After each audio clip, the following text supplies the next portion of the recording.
guests, and all protocol observed.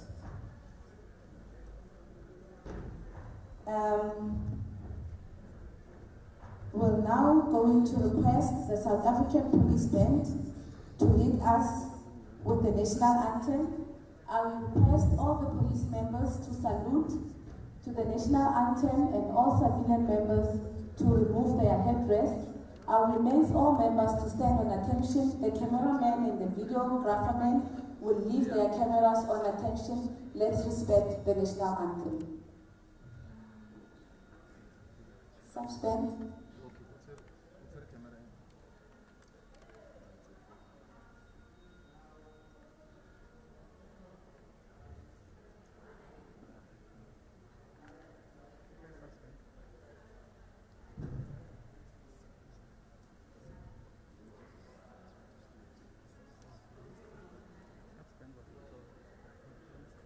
Can we have someone to lead us with the national anthem?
Thank you. You may be seated.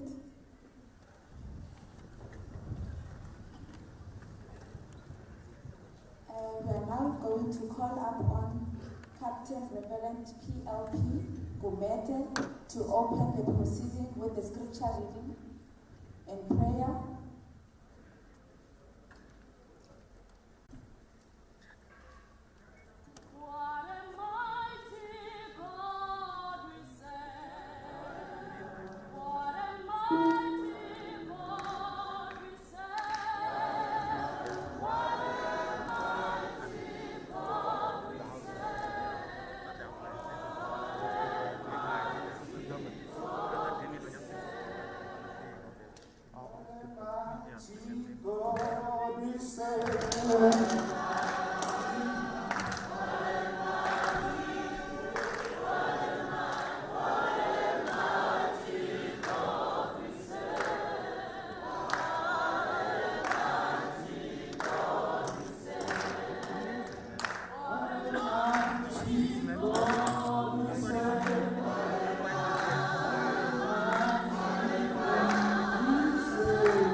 Greetings to the Honorable Minister of the Police, General H. the Deputy Minister of the Police, Mr. Natal, the National Commissioner of the Police, General Simula, all the Deputy National Commissioners gathered here, the Provincial Commissioners gathered here, all officers gathered here, the youth, and everybody that's here. I wish you all in the precious name of our Lord and Savior Jesus Christ. Amen. May we get our scripture reading from the book of Isaiah, chapter 40. Isaiah chapter 40, and I will read just 2 verses from verse 28 to verse 30. And it's read thus. Isaiah 40, verse 28 to 30, and it's read thus. The Lord is everlasting God, the creator of the ends of the earth. He will not grow tired or weary, and his understanding no one can fathom.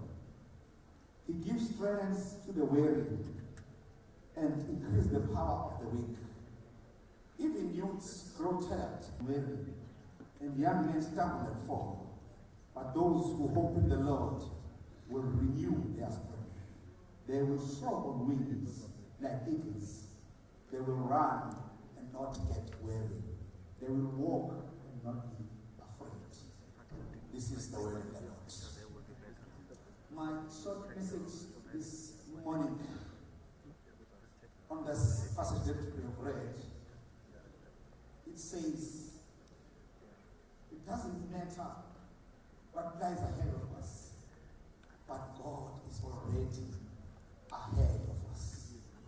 So it means I do not need to fear, because even if I'm left alone, I should stand for what is right, because God is with me. Always remember that the present situation is not your final destination. The best is yet to come. You are stronger than what you think. Whenever you feel weak, always remember the things that made you strong. When you start to doubt yourself, remember those who believe in you. Our greatest weakness lies in giving up. The most certain way to success is always to just try one more time. Because with God, you will make it. He says, those who trust in him will run and not grow weary. They will walk and do their faith. Come, let's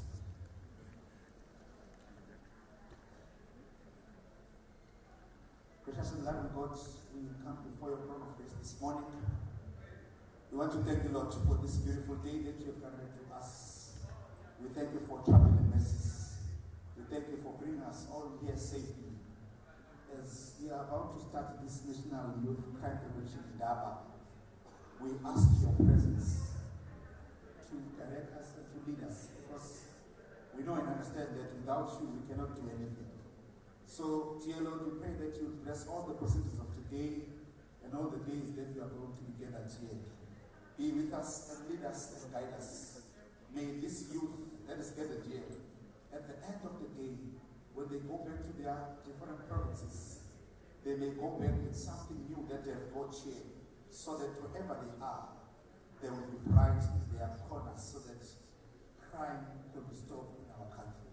We pray special blessing upon our minister, upon the deputy minister, and all those who we have put to be in charge of us. We pray that you will keep us safe in this place, and we will benefit from this summit, so that at the end of the day, all glory and honor will belong to you. Bless us, Lord, in your name we pray, now and forevermore. Amen. Our Father, which art in heaven, hallowed be thy name. Thy kingdom come, thy will be done on earth as it is in heaven. Give us this day our daily bread, and forgive us our trespasses as we forgive them that trespass against us.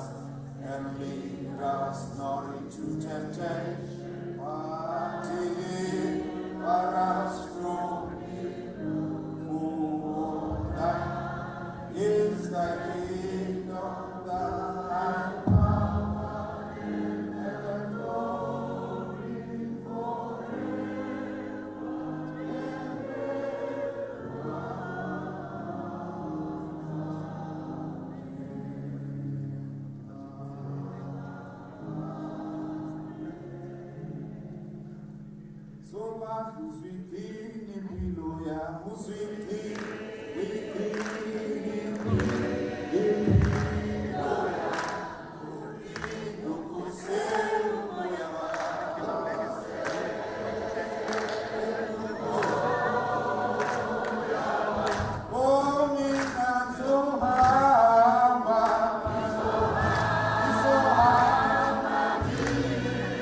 The Provincial Coordinator of Western Cape.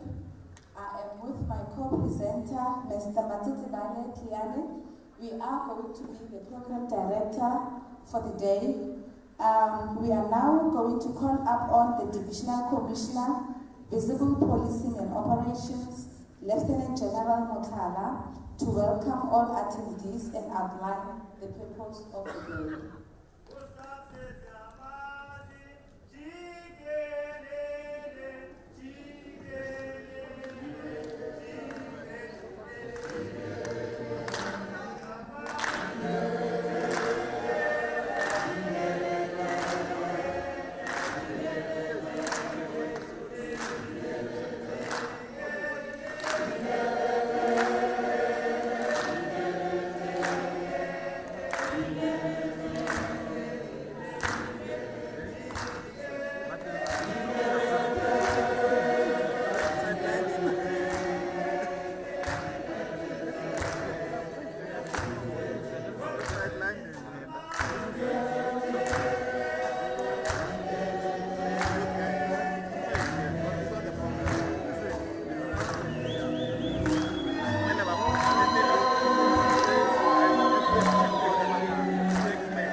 Welcoming our Honorable Minister, General EThekwini. We know, sir, that you always find time in your busy schedule to always be with us together with our Honorable Deputy Minister of Police and the National Police. Can we give them a big round of applause?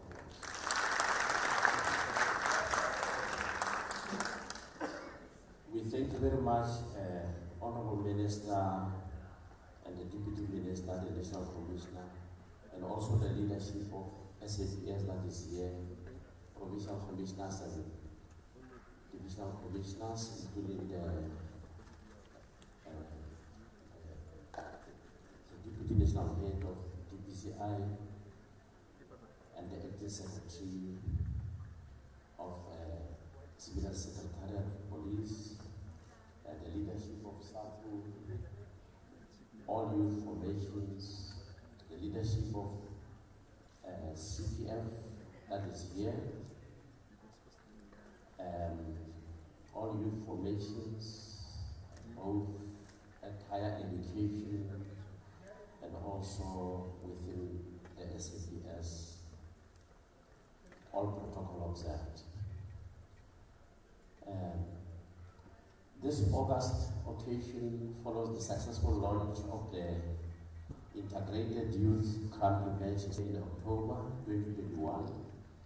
Today we converge here to delve into the status of the youth crime prevention, the Integrated Youth Crime Prevention Strategies Implementation Framework, and also to reflect on the status of the Junior Management Corps. Ladies and gentlemen, please allow me to once again appreciate our leadership led by our Honorable Minister, General Pedicele, Deputy Minister and the National Commissioner, and also all the leaders that are gathered here. We are honored by your presence in this summit, Honorable Minister and DM and the National Commissioner and all leadership, especially your passion when it comes to the issues that affect our youth, both internally and externally. The delegates that are gathered here will over the next 3 days develop the terms of reference of the Youth Crime Prevention Steering Committee across all levels of policy and elect the new leadership of the National Youth Crime Prevention Steering Committee. The current National Youth Crime Prevention Steering Committee has successfully served its tenure, and we appreciate the groundwork they have done to get us where we are today.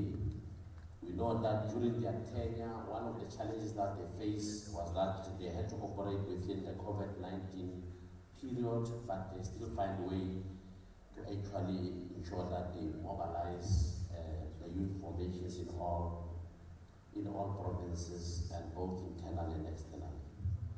The new leadership that will be elected on the last day of this Indaba will carry on the baton from their predecessors to ensure spade work continues to ensure that the youth are an integral part in the fight against crime.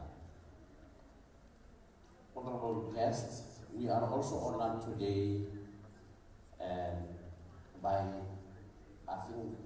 all of you, our guests who are here and those that will be definitely participating in the areas that I've mentioned.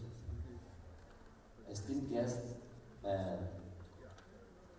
I'm also delighted and honored to extend our welcome to the representatives of the prominent institutions, the National Youth Development Agency, and also the South African Youth Council. We are aware that unless we start the youth of our country, both internally in the SAPS and externally, forms part of us laying a foundation for the future of this country. And I'm very much glad that as we have this event today and over the next few days, it is actually during the month that I think we need to be very much active and ensure that all the crimes that is affecting especially our youth, or the crime that is being committed by our youth, because when you go to most of the correctional facilities, we still find most of our youth also incarcerated in those type of facilities. I also want to encourage, and I will definitely make sure Honorable Minister, DM and the National Commissioner, that our active role, both as a division and also National Youth Crime Prevention structures in all formations, that we actively become involved in ensuring that, especially crimes that is continue to affect mostly in the main women and children and everyone in this country, that we ensure that we play an active role to ensure that both in a proactive and in an active way, that we ensure that through our education and awareness of the youth crime prevention, but also to ensure that the youth continue to play an active role to ensure that those that are responsible for committing crime are actually held to be accountable and be convicted. With that said, welcome. As you have seen, I'm seated next to the acting provincial commissioner of KZN, Major General Akova. She has assured me that all the dogs and everything that might pose any danger here in KZN has been actually fastened, and you can feel free to participate. God bless you, and thank you very much.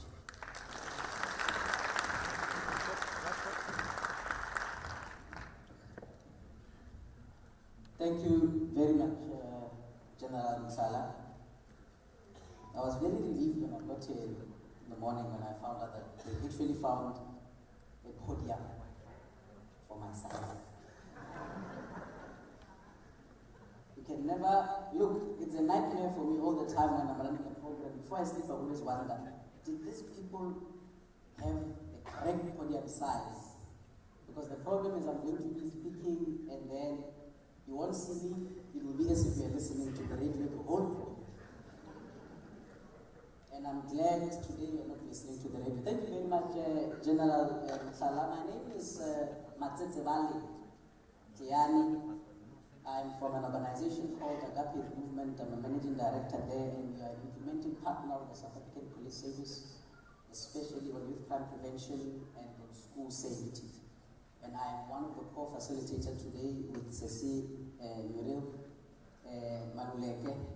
I would have loved to also be in uniform as well, but the application is too eager.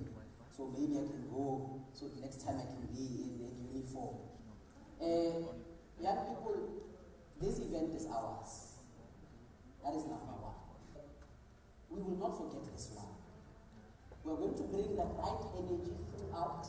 If I find someone sleeping, I'm going to call my colleagues to arrest you. No one is going to sleep throughout. I want energy from now till the end. We are functioning in fourth industrial revolution, so the whole world, not only the country, will know that we are having this in Indaba. They will know that we are having this in Indaba through social media.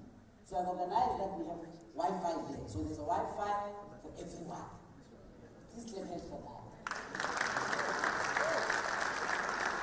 There's Wi-Fi, it's Orchard Spot. So just go click on the open your Wi-Fi and Orchard Spot in the password. Guess the password. Password is SAPS. The password is SAPS. Capital S, right? Capital S, SAPS. I mean, really, why would you have another password? And you are going to post videos, photos, you're going to teach each other. The whole world is going to know that we're here. Even after 10 years, they must visit these hashtags and see us. So the hashtag is youth crime and youth against crime. Use hashtag youth against crime. Use hashtag youth month 2022 so that our event can also be profiled online in youth month 2022. And then hashtag NYCPI, which stands for National Youth Crime Prevention Indaba 2022. Hashtag NYCPI 2022. And before I call on, now we're going to enter into messages of support. Before I do that, I would like the young people of KwaZulu Natal to greet us with a song.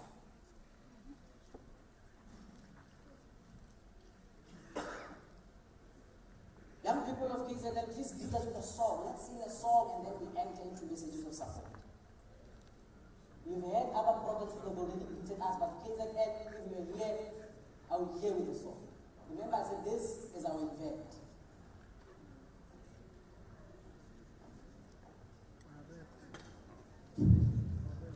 KZN, you're not here.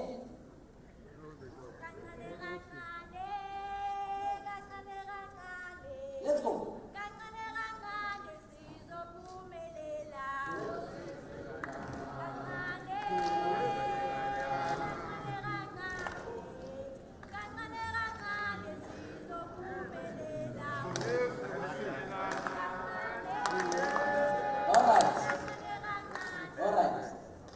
You know why I'm asking them to sing a song? You will then see we are ready to start. Until we sing this song in a unified manner and there's movement in this room, then I know we are ready to start. KZN, come back again.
Thank you.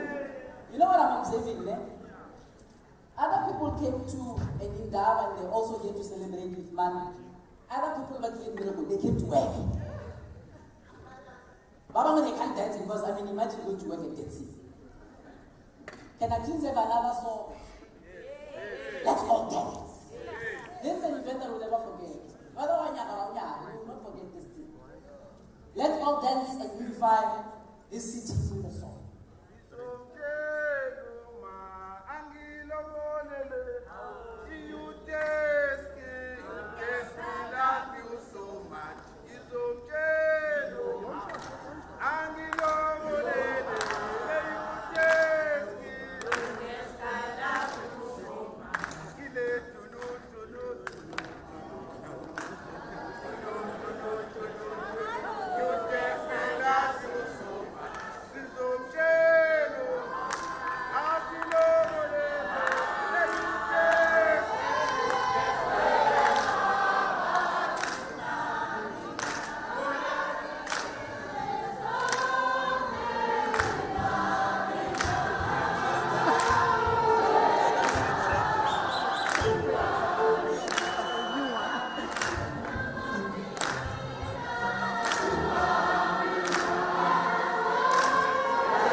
So the army of youth crime prevention in the country is gathered in one room. And the whole world must feel that. Thank you very much. We'll continue to unify ourselves in song. Now we're entering into messages of support. And the first one on our programs, we have the South African Youth Council. They will be coming here, and we're privileged to have the chairperson, Ms. Nokutula Zibi, who is our first guest speaker with regard to messages of support. You can go to the main program.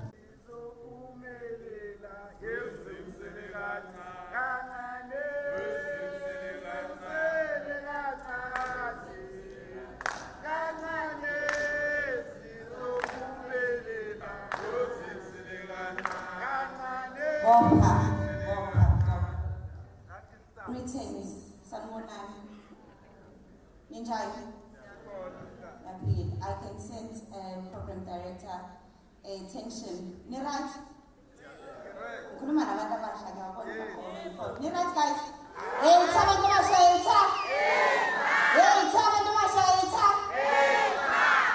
I'm just checking.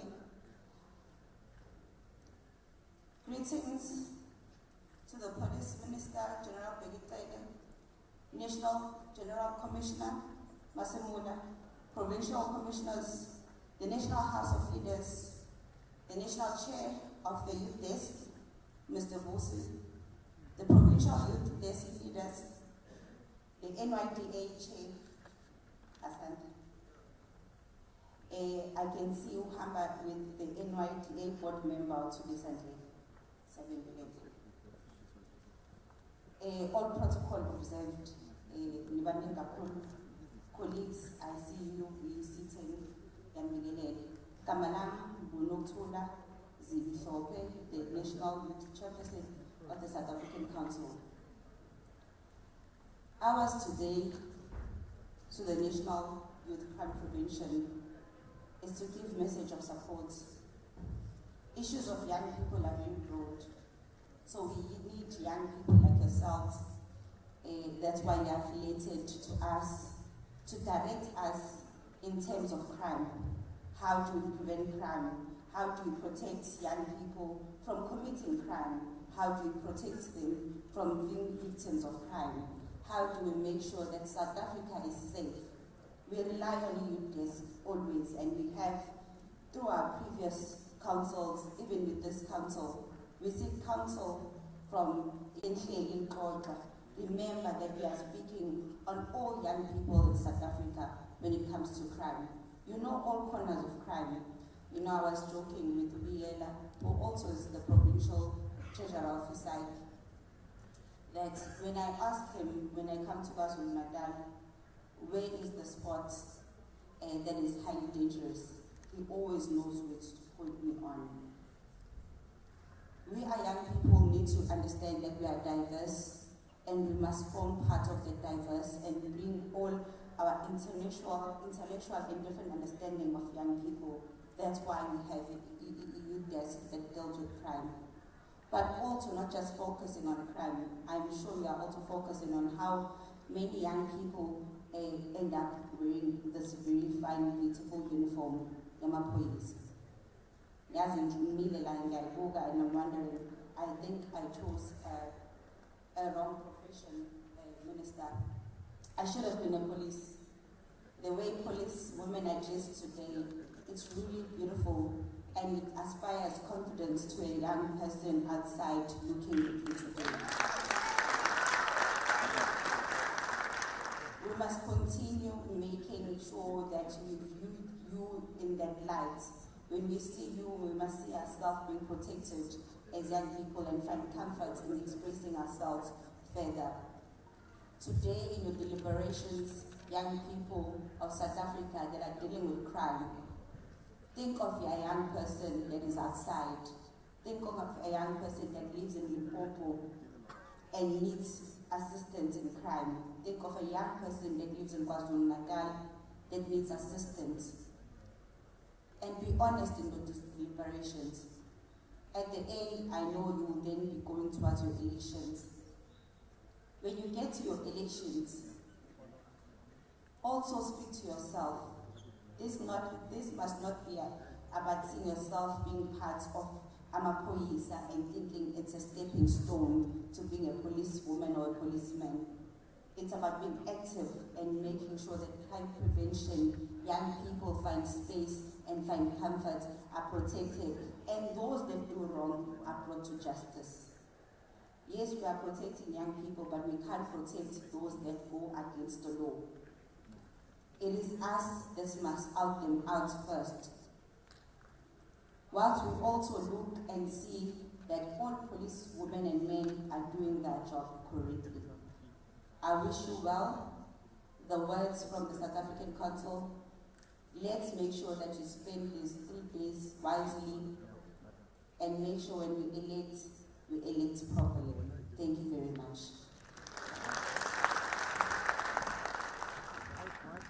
Thank you very much, Chairperson.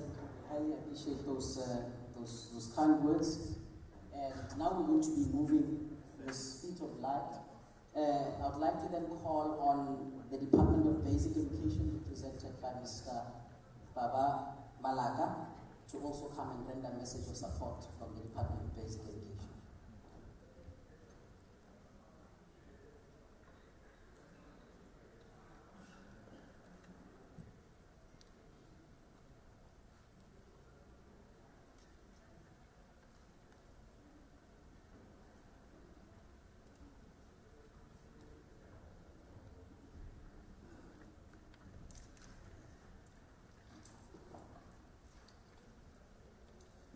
Good morning. Tovela. Da. Sabonani. Khoyemole. Minister General Tele. Deputy Minister Mr. Makale. Commissioner Dr. Masamula, and all your deputies. And greatly so, the youth and the future of our country.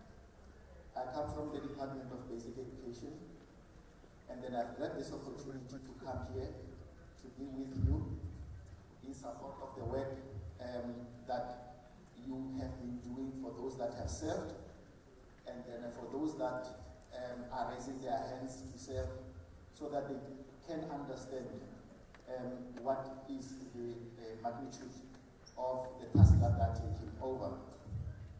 From the space where I work, it's an anomaly.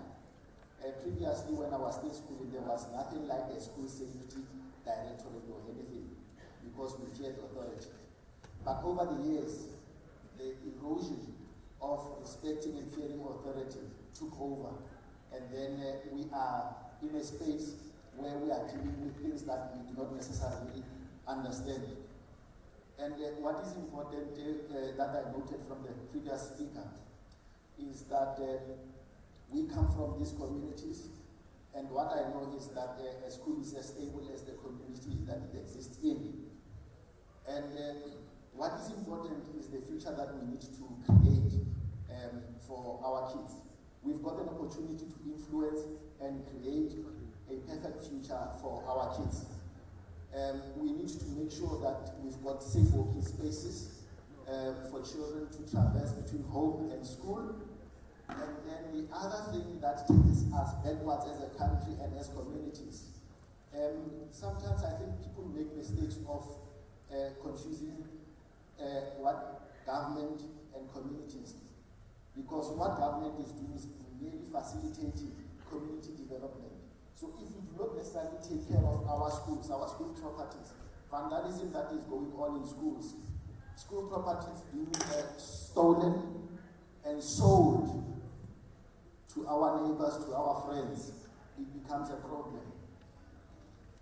As young parents, some of you will be young parents soon, if not already. We need to ensure that we create stability in our homes so that these kids do not become angry and indulge in bullying at schools. And then the other issue is prevention of this recruitment drive, this mobilization drive on drugs.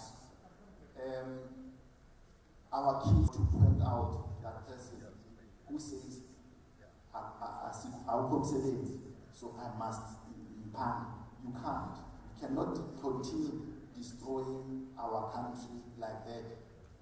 Schools are targeted, young learners are targeted because they are a captive audience, and we love them so much. As parents, we give them money and everything, and then that drug dealer is looking exactly for that. Also, the other issue that gives schools problem are these alcohol outlets that exist within the proximity of schools. The law is very clear that 500 meters. And then you get various reports from elsewhere that, no, this has been built already and approval was sought and everything else. So we need to ensure, even though that exists, but at least manage your selling time. Manage your times and ensure that you do not let kids into those outlets to buy alcohol. And for that, I think, General Masana, we need to revive the Operation Barihot, where these outlets that are not licensed, legal, and are closed and targeted. We've had a very successful operation back then, which we termed Operation Barihot, and I think that that needs to be brought back. And we just also need to ensure that sports within our communities is revived. We've got to do it ourselves. We need to ensure that sports is revived. We need to ensure that the programs that promote values are implemented in all the schools. And within the two or three provinces, I've seen a very great program, which is a march and drill. And my passion or my objective is to see that program being a national program with a national competition, because of it instills the necessary discipline where people are able to be, as part of team members, take their active roles. And I would also like to thank the junior commissioners, the outgoing junior commissioners. Throughout the past 3 years, we've worked with them in Gauteng, we've worked with them in Limpopo and everything else, everywhere else where we are rolling out the bullying prevention campaign. So my kids, thank you for the work that we have done, and as you will be orientating the new ones, help them understand the task that lies ahead of them.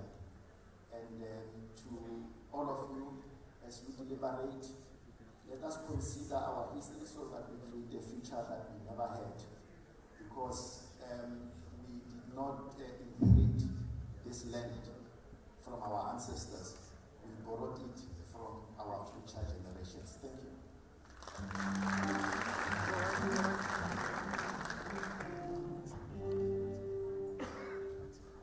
Thank you very much, Department of Basic Education, Dr. Malaka. Wow, I'm actually quite impressed. My speakers are keeping below the allocated time. I think it has to do with 2022, or maybe we were speaking online for a very long time. So we're no longer used to these physical spaces. We were speaking for a very long time on this stage.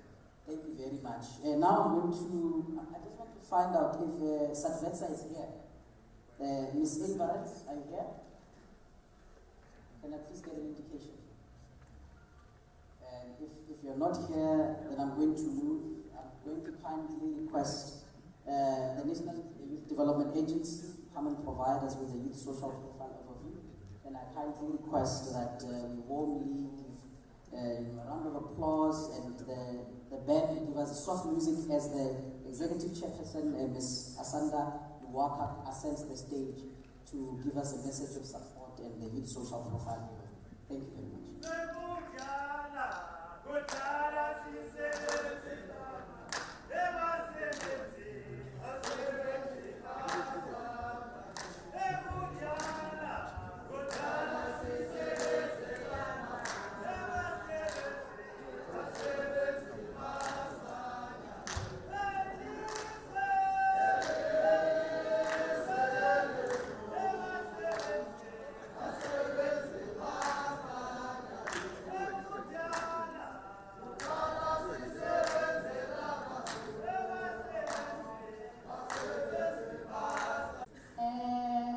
Program Director, allow me to acknowledge leadership ekhoyo namhlanje. Minister General Begitele, Deputy Minister Honorable Masimula, fellow NYDA board member Mr. Tulisa Ndlela, leadership of the South African Youth Council, Noktula Zibi, provincial and divisional commissioners abakhoyo namhlanje, all youth formations present, leadership of CPF present, Party Nkomo. Allow me to say all protocol observed. Now, today's National Youth Crime Prevention Indaba comes at a time when we are celebrating Youth Month under the theme Promoting Sustainable Livelihoods and Resilience of Young People for a Better Tomorrow. It goes without saying that the sustainable livelihoods of young people requires safe communities. Crime is a priority concern across South Africa, and of particular concern is the fact that young people make up the largest group of victims of violent crimes, and that they are also the majority perpetrators of crime in our communities. Indeed, some young people are themselves both victims as well as perpetrators of crime. It becomes thus imperative that youth crime prevention programs need to find innovative and tangible ways to addressing this duality. Now, my message of solidarity this morning comes at the wake of the continued senseless and merciless murders that grapple our communities at large, KwaZulu Natal being no different. Now, even though many youth born since 1990 have grown up in a democratic society, inequality, racism, and cultures of violence continue to shape our lived experiences. The government of the day is resolute in creating a safer and more secure society. Now, the various policies, it is through a safe society that economic activities can take part freely. Now, the most recent quarterly crime statistics indicated that majority of murders occurred in taverns, shabeens, nightclubs, and bottle stores. And I think the previous speakers would have really alluded to this particular point. Now, the reality is that alcohol and substance abuse are involved in most of the rape cases in this country. Now, the second contributing factor of violent crimes in our communities is the issue around drugs and substance abuse. And the unfortunate reality is that senior citizens, women, especially young people, will feel the brunt of drugs and gang kingpins. Now, the NYDA will continue to fight a relentless battle against drugs and substance abuse that continues to cripple our youth. But we cannot do this alone. Equally, the idea of creating a safer society is not merely the responsibility of SAPS. However, different stakeholders have a responsibility to collectively take ownership insofar as eradicating the scourge. The government must ensure that these forums, such as your CPFs and the likes, are well trained and equipped for the task ahead. There is a need to mobilize communities in making sure that it becomes difficult to commit crimes. Criminals should not have our locations as their crime paradise, where they can come to commit crimes as they please and get away with it. Now, creating safer communities will indeed require progressive relations with all relevant stakeholders. This is the collective responsibility from ordinary people, churches, civic society, and the likes, to really take a collective responsibility and ownership of this particular program.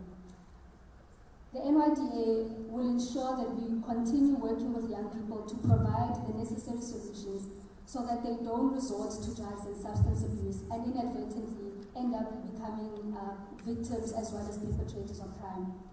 Now, the South African approach to crime prevention requires a combination of effective criminal justice, in other words, law enforcement, as well as social crime prevention approach, which is developmental in nature. The integrated crime prevention strategy ought to deal with the social crime prevention strategies which are focused particularly on young people.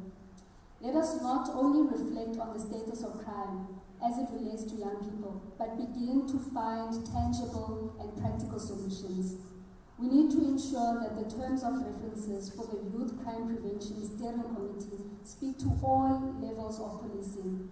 Now, at the level of the NYDA, we look forward to engaging with the integrated crime youth prevention strategy in ensuring it aligns with our integrated youth development strategy for better cohesion and coordination of initiatives and programs in ensuring that the building of a safer community is realized. I thank you.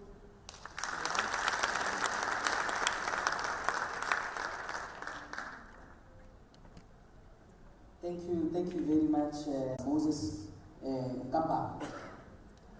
Moses, are you in the house? Okay, please do come and ascend the stage if you are there.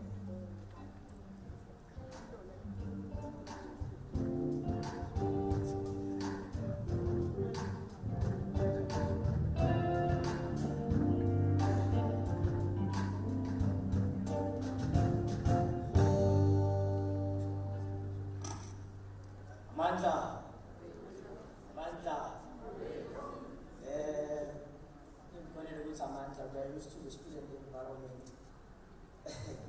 Okay.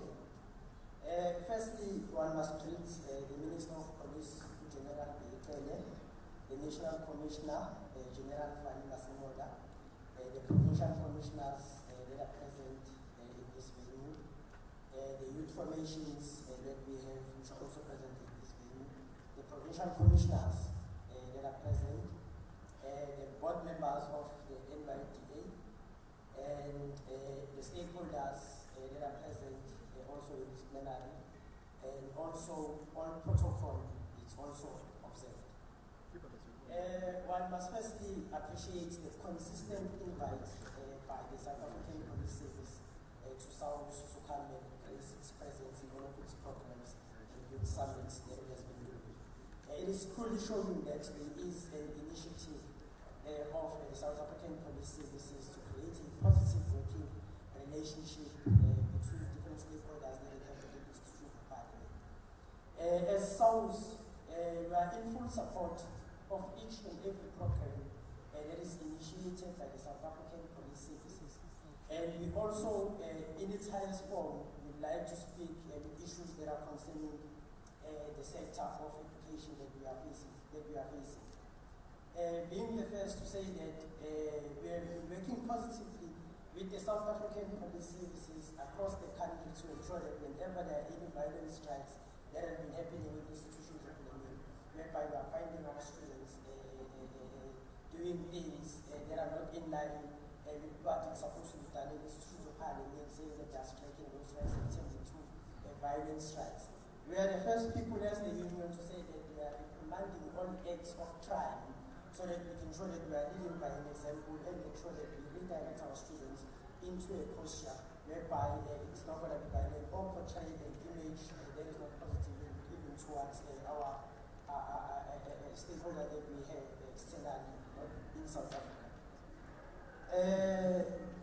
As a South African Union of Students, we are highly positive and believe in a positive relationship that is created with the South African Police Services. As you say that we have ideas that we also want to put or push within the this youth summit to say we want our students that we have to be the ones that are going to be the advocates against all crimes that are happening within communities.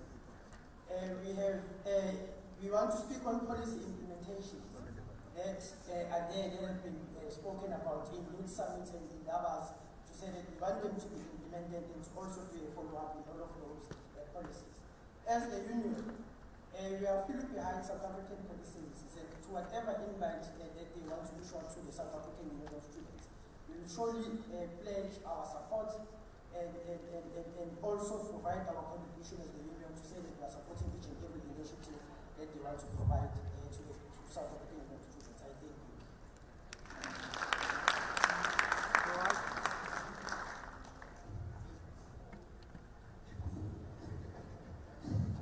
General Pele says fees must fall. Yes, fees must fall, General. We must fall down. Thank you very much, Deputy Secretary. I hope that you can see the leadership, the young leadership of the country and the message that they are giving today. Thank you very much, young lions. We are very much glad. Earlier on, I mentioned that there are some 2 cars that are parked in the yard that need to go out. There's another one, but this one is a VW. So it's a KD 055S and it's from GP. Can you kindly please assist and remove the car? It's a Polo, Vivo. Just don't move it outside. Park it somewhere safe. Sure.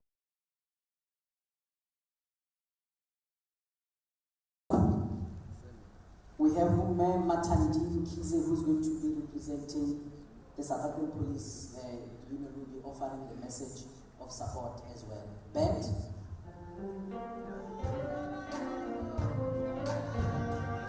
All right, band. I think she has a song.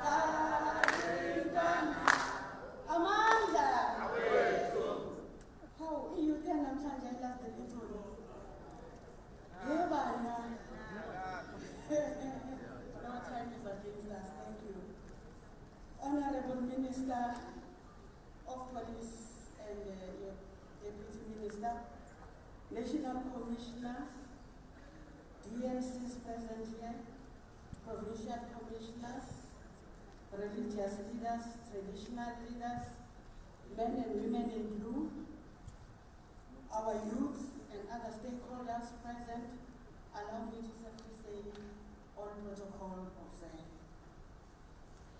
Allow me to send the revolutionary greetings from the South African Policing Union and its entire leadership and the membership. We are grateful, Minister, to be part of this initiative, where our youth sense that it's by their own doing, but because of the systems that does not allow them that space. To our youth, we want to say, don't lose hope, and receive this advice from the South African Policing Union that you still have got time to make things better for yourselves in life. Remember, most of us seated here were born before technology. And some of you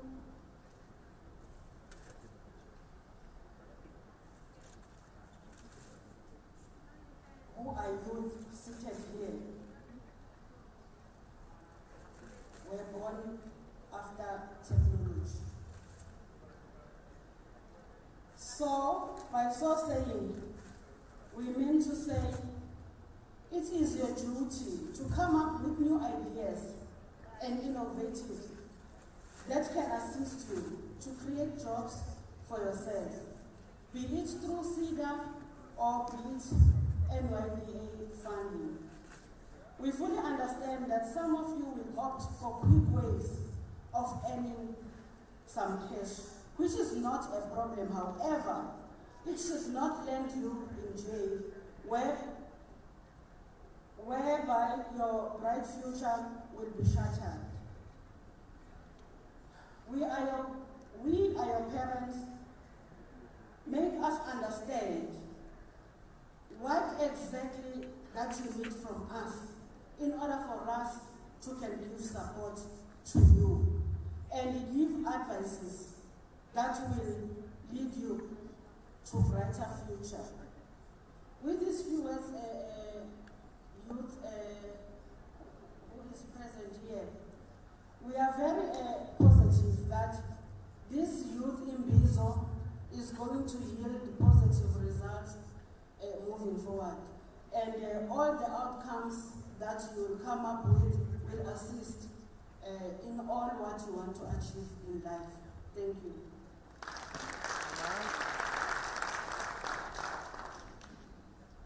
Thank you very much. We're doing very well with time. In fact, we are ahead of time. So that's an indication of good work by the MC. Thank you very much. I got an indication that we have the presence of the Department of Higher Education and Training in the house. I've not been provided with the name of the representative, but I'm trying to get an indication if the Department of Higher Education is in the house to provide us with a message of support. Are you here? You're not here. All right, it's fine. Now I'm going to request the band to give us short music as I'm moving on to the status report on youth crime prevention, which will be led by the chairperson of the National Youth Crime Prevention Steering Committee, Mr. Vusi Cho. Band, give me a very brief song, and then Vusi will be preparing himself. Will be followed by Sergeant Indaba.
Thank you, Director, for the opportunity to be here today.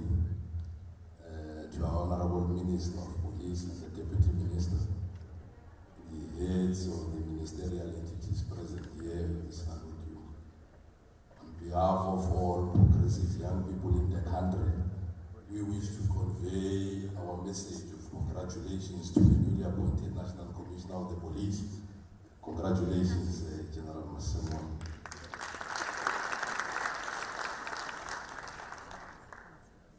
To the provincial commissioners and the divisional commissioners present here, the various levels of leadership in the organization, as far as the SAPS protocol is concerned, I acknowledge you all.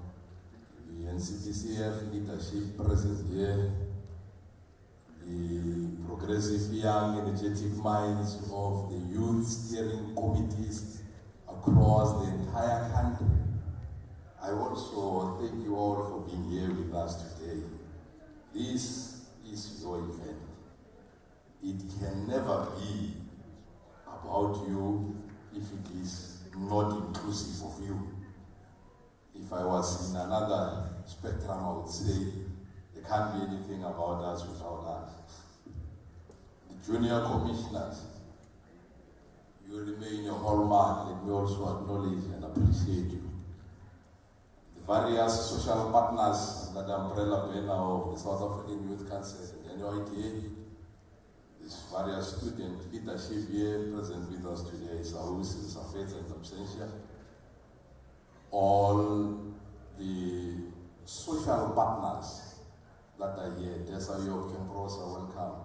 Let me welcome all of you to this August event where young people in the country have gathered to decisively resolve on defining their role and space within crime prevention.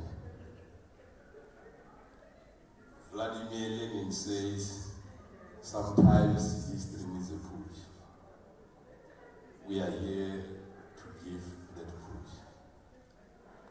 When we take off, let me quickly traverse with you the policy directive 2014, when the then State President Jacob KZN instructed that all government departments in line with their constitutional mandate must give support to the question of youth development. The capable leadership of the SAPS then responded to the clarion call and assembled to can conceptualize what we today define as youth crime prevention. The State of the Nation address in 2018, the current President Cyril Ramaphosa said the introduction of a youth crime prevention strategy that will empower and support young people to be self-sufficient and become involved in crime-fighting initiatives. Like I said, there can't be anything about us without us. That sad reality is that as young people we remain on the receiving end, both as perpetrators and victims of crime, particularly violent crimes. Then we had to also look at the policy environment there that we all know, because this is what you guys do in your everyday life. As we begin, the members of the National Steering Committee that was informed by the Youth Crime Prevention Steering Committee conveners. Originally, I was the convener from Northwest. Then there were SAPS delegates there within your visible policing environment. We had the NYTA in the side giving strategic direction and support. Our mandate was very simple. It was one, we needed to facilitate the National Consultative Summit on Youth Crime Prevention with a view of consolidating and soliciting input from young people on how best they can be working together with the police and other law enforcement to ensure their safety, minimize the issues of youth criminality, but equally so speak and have an input towards the question of youth development nationally. The secondary issue on that was the outcome was to develop an integrated youth crime prevention strategy that will speak to how the different youth formations and setup across the national landscape of young people would come together with a view of responding to the question of youth criminality. After a strategy has been put in place, it needs to be launched and communicated. And in the process of doing so, we needed to can also try and reach out to certain sectors of young people with the national flagship programs that we were mandated to can task. How we come into existence, our existence is legal. It's informed firstly by the South African Police Service medium-term strategic framework 2020-2025, which advocates and endorses the concept of community policing as a philosophy that we all need to be running our energies and everything behind. The concept of community policing strategy that was also adopted and launched in Dobsonville, that speaks in terms of pillar number 2 to the establishment of vulnerable groups within community sectors that speak to the disabled communities, that will also speak to young people and those who are elderly. These created a policy platform of us to can develop your integrated youth crime prevention. That became an overarching one, not excluding those internal members within the SAPS who are also young people that are also subjected to the same socio-economic dynamics that we face as young people in the country. And we also looked into how do we create a platform for them to can decisively input and grow and develop themselves with a view of developing SAPS as an organization through the Junior Management Corps. I think we could not also proceed to look into the issue of the implementation plan, but that is the core of what we are gathered here to can do. Regulatory, operational, by the turnaround vision that speaks to your stabilization and your normalization intervention. Young people across the country, we call upon you to can join the Community in Blue and the Country in Blue program that speaks to your situational crime prevention, where we as young people need to be assisting the police actively in the prevention of crime. But we also look into the space of the normalization intervention, 16 of them, led by General Masala. You can say, how do we now normalize all these anomalies that have been identified in a way that will galvanize participation of young people in crime prevention initiatives? We are obviously guided by the people as indicated, your NYK, your SAID, your South, SAFETA, youth crime prevention desks, your disabled youth formation, your junior commissioners, and junior management corps in its infancy, your organized labor formations, the government departments like we're also having today, NGOs, your house of traditional leaders, delegates, your SAPCO delegation, and the media houses. They all form part and parcel of the consultative process where the strategy was developed. The output there became the integrated youth crime prevention strategy, pillared on 5 pillars, that is your community policing, your moral fiber investment, your youth empowerment and development, your disabled and vulnerable youth empowerment, and in the last pillar being your international relations. Strategy was officially approved on the 10th of December 2020, and as General Masala has indicated, launched last year in Northwest Perth during the launch of the SAFA Festival. Would be private too, because this is the deliverables that we all work towards achieving, when we look at the question of the implementation programs in line with your community policy. Strategically, that is where we find our housing location, joint programs in line with the gender-based crime prevention framework of the SAPS, and at that time, the one of the president was not yet clearly. The implementation of joint programs in line with your learning environment safety. I think delegates from your student formations and your junior leaders and your learners can also attest that we have made some inroads. The media activation programs, by and large, we still found ourselves lacking the implementation of crime prevention through environmental design and special development. I think we also did not make much levels there. Evaluate and survey methods of policy by providing problem-solving initiatives to assist in strengthening partnerships. This would also have to be corroborated by the initiatives that they Masilela during last year's thermoetic era in the country, specifically with KZN and Gauteng being at the forefront. The moral fiber investment, develop and implement the moral fiber investment strategy to harmonize national moral value chain systems. I think by and large the data available is to speak to and is indicative of moral decay. As young people, we need also to can find expression as a deliverable within your moral fiber investment. To develop and implement a spiritual crime prevention strategy. I think the conference was there. What is left is just for young people now to can define their space within the moral, within your spiritual crime prevention spectrum. The dropout prevention strategy will again come on and be reliant on the young leaders, because you are the ones who understand the learning space better than us. For you to can indicate what are the issues that leads to the high dropout, because the high dropout in your learning space by implication means that we've got a lot of young energy that can be channeled wrongly for malicious and criminal activities. Safer city strategies in place, the linkages are there to education, injured within your school, safety environment. This is where the platform has been maximized. Youth empowerment and youth leadership, establish youth crime prevention desks and junior management course desks at all levels of policy. Minister, we have here. They are here. General, they are here. They are the people who are now in charge of the processes and the programs. To develop and implement the Junior Management Corps. I'll start with Yakona Fanasekai. The Junior Management Corps is also here represented. Develop and implement a youth transformation framework in line with SAPS turnaround vision strategy that will become mostly an internally initiated and internally driven program on the paradigms of youth development from the JMC, a supply chain turnaround vision specification for youth economic empowerment is a resolution that was also adopted by St. George when young people gather. You can say, much as you speak about youth development, you also need to speak about economic power. Because development without economic power may not necessarily make sense. Citing strategies will not pay bills. The data that we are having here is temporary. When we go back home, we need to be empowered as young people. We need not be shy and be very, conservative on the issues of money. Life requires money. So we need to be very decisive and clear in that space.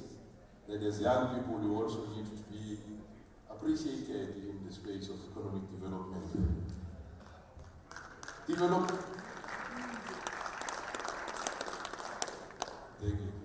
and implement the youth leadership framework. I think in this context, the framework might not be in place by now, but the Junior Commissioner project is there, living testimony that the issues of junior leadership are a living thing. The Junior Management Corps also speaks to the issues, you can say, youth leadership. It's a living concept and a living phenomenon. Develop and implement the youth leadership development exit strategy. We're relying heavily on the NYDA through their social cohesion program and the National Youth Commission Services. Unfortunately, the term of office and staff also plays a role. Because if we are leading a program that speaks to crime prevention, then we also need to tap into existence of external capacity and expertise to can advise us with mainstream youth development initiatives, disabled and vulnerable youth empowerment, the disabled communities' needs in terms of service delivery, and what are the standards that must be maintained to create uniformity. Develop and implement an LGBTIQ empowerment and service charter. I think our colleagues from your tertiary space, higher learning, I would personally request to post the Indaba to can lead that space and refine it for us as young people in the country so we can learn, because you guys have got more advanced and developed policies on these matters. Facilitate capacity building and leadership development initiatives, which becomes more of a long-term kind of program. Develop a regional youth crime prevention concept. JMC will also speak to this particular program, the deliverable in terms of the last one of your pillars. Develop and implement youth crime prevention framework. Develop a continental youth crime prevention concept. Develop and implement a continental youth crime prevention framework. Advocate for international youth crime prevention concept and framework. The Junior Commissioner is the entry level, like I've said. The first one that we've successfully managed to get hold was on the 27th of February 2019, there with the gala dinner, sponsored by KZN. We had a nice meeting. The winner was Gauteng, that gave us the first ever national junior commissioner in the country.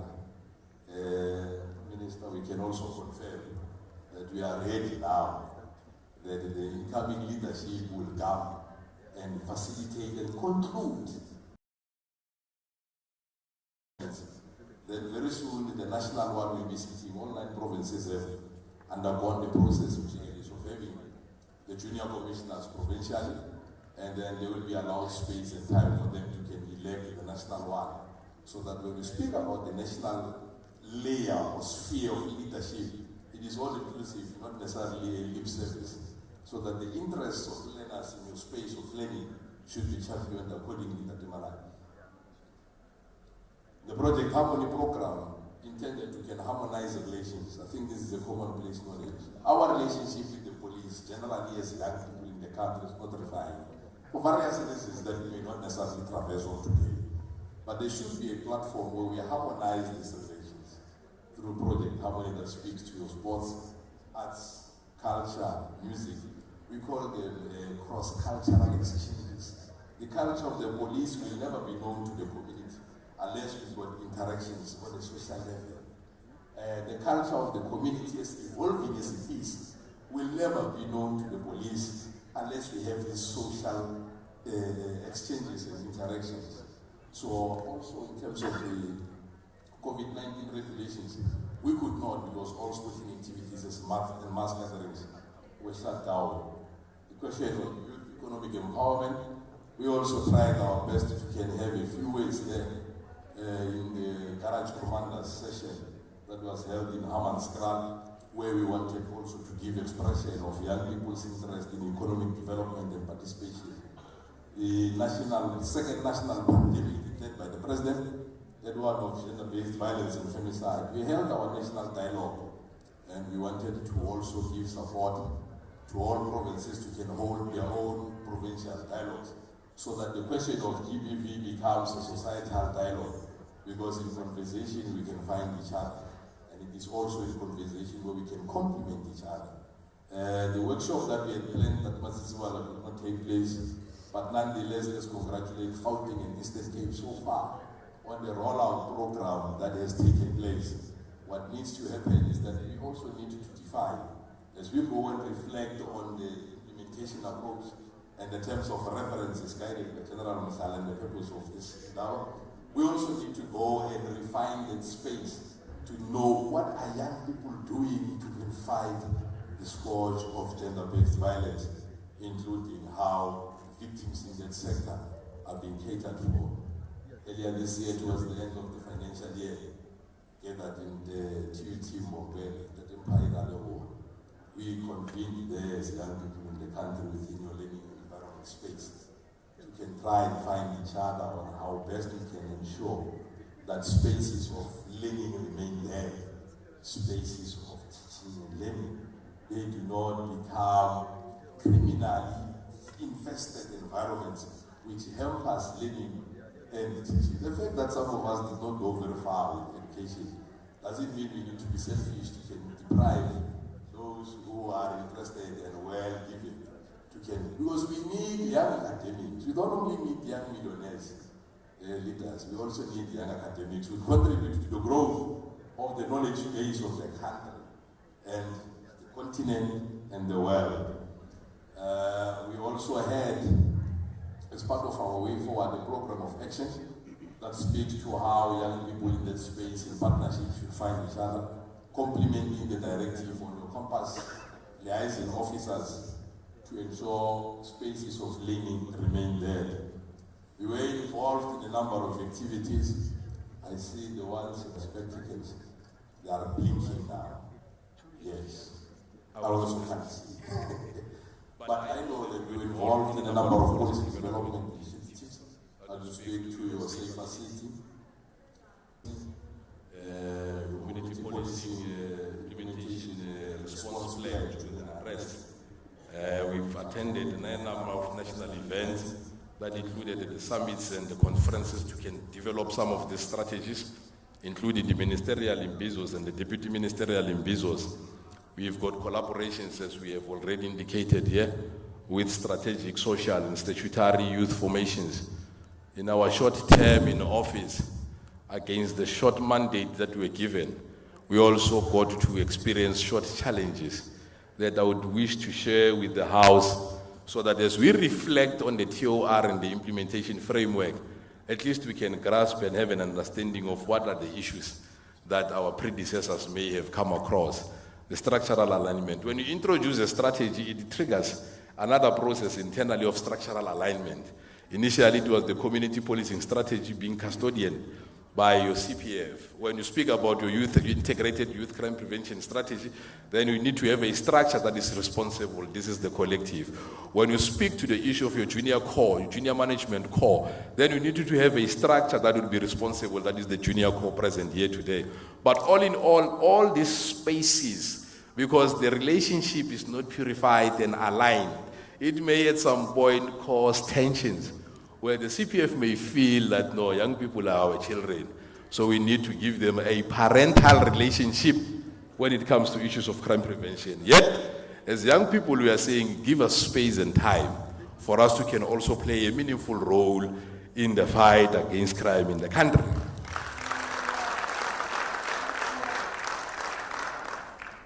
I urge all of us here to bring all our intellectual ammunition as we go into commissions. When we develop the TOR, let us maximize on that opportunity to can shape the thinking around how relations should be managed between ourselves, the CPF, the junior managers, the senior managers, external stakeholders. How do we find each other in that space? Because all of us are concerned about youth criminality and creating a safer environment for us to can lead and thrive. The issue on capacity. Youth crime prevention is virtually a new thing. There is no country where we can say we are going to take notes, or we are going to reflect. We don't know anything about it. It was muted and conceptualized here as a best practice from Northern Cape. So you guys need also to can look at the issues of how do we reach out amongst ourselves and create the necessary understanding. Because one of the issues that would trigger conflict is because we do not have the necessary understanding. Let's create that understanding, build capacity amongst ourselves to can meaningfully take advantage of the space and time that is being given to us through capacity building workshops, through a refined, very precise strategic implementation guideline that speaks to the national. Non-resourcing will always remain a thorn. The outbreak of your COVID-19 puts in an economic and a social challenge to all of us, which can become 10 times to young people when it is not well managed. Because for now to connect, you need to have data. But your data can be hanging somewhere. You need to have a reliable gadget. And that gadget would not even allow you to can project documents where you can voice your opinions in a recorded manner. It means you need to have this kind of a setup, a computer. Some of the challenges that we also experience, General, is the issue on your organizational memory, because if we do not have a dedicated email for the specific office bearers, chances are when office was the change in leadership, there might also be a gap in terms of information transmission, because the information would be personalized in our own information management facilities. So I'm saying this because I want as young people, when we go and reflect on the implementation, to also look at the issue of the resource plan. Like I said, the issue of incentives. I think it's a commonplace knowledge, SLAD or NYDA, on the statistics of unemployment and how we as young people fare in that context. The issue of the sitting unemployed graduate, more than 3 million in terms of the statistics by SAGDA, that are not officially in any form of employment. I'm not talking about people who went and studied science, but they find themselves working in a restaurant as dishwasher or people who are serving. No, I'm talking about people who went to study. Some of us as young people, we have studied extensively. And some of us are still studying, so that in the coming 2 years, we will be extensively studied. But I'm saying the question of unemployment, the socio-economic factors in the country are well known to all of us, because they remain a daily youth struggle and a daily youth challenge. The question of incentives should be looked into. I'm not saying SAPS give us incentives. I'm saying SAPS rally behind the question. Find a creative way of how you can garner support on the question of incentives. Driving from Macau to here, it's about 7 hours drive. If you don't have that 350, because at least the protein can sustain you until you check in here to have your lunch, it's another thing. Driving back, let me leave the medical conditions and we find ourselves in. Those are the sad realities that says at some point we need to resolve decisively in ensuring that we complement the constitutional mandate, Section 206 of the Constitution that speaks about safety. The issue of the operational equipment, I've spoken to that. As young people, I also would urge that we look at the issues of training which is accredited. It does not serve any purpose for us to be here and be given certificate of attendance that speaks to computer literacy, yet I cannot be more marketable myself by virtue of the piece of paper that I have. Let us look at initiatives, strategically in terms of partnerships with the likes of your CETA on how do we give out accredited basic security training. So when we speak about your country in blue and your community in blue, your school safety patrollers, we know that we're speaking about people who are well capacitated and legally so. They are accredited to can deliver on that service. Then we can, in our own space and time, look whether we look for jobs or we go and look to have our own business so we can employ each other and increase our economic participation. On the last matter is the issue of corporate branding. I know most leaders have always been itchy around this one. Unfortunately, branding is regulated by heraldry, which is a department in sports. We can only submit a request. I urge that we make a follow-up in this one, General Matonzi, so that the question of identification for youth crime prevention in the country can be resolved. We have tried in our short stay in office, but nonetheless, I'm not saying all is lost. As we wrap, Alexis Linet once said this, that there is hell in hello.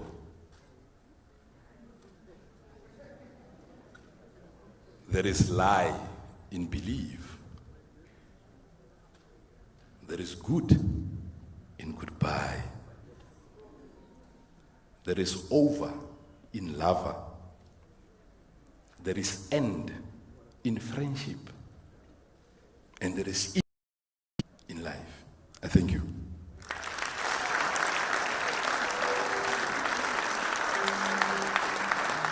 Let's give the chairperson a round of applause.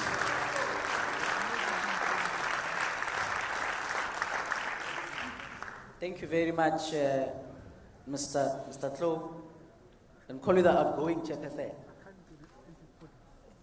Yeah, you're outgoing. We need to be clear. We can call you outgoing chairperson. When we meet him around the yard, outgoing chairperson.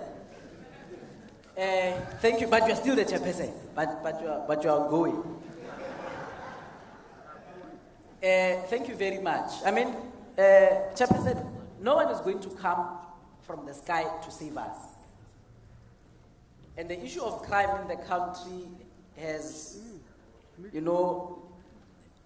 young people playing very much a role as perpetrators, a large part.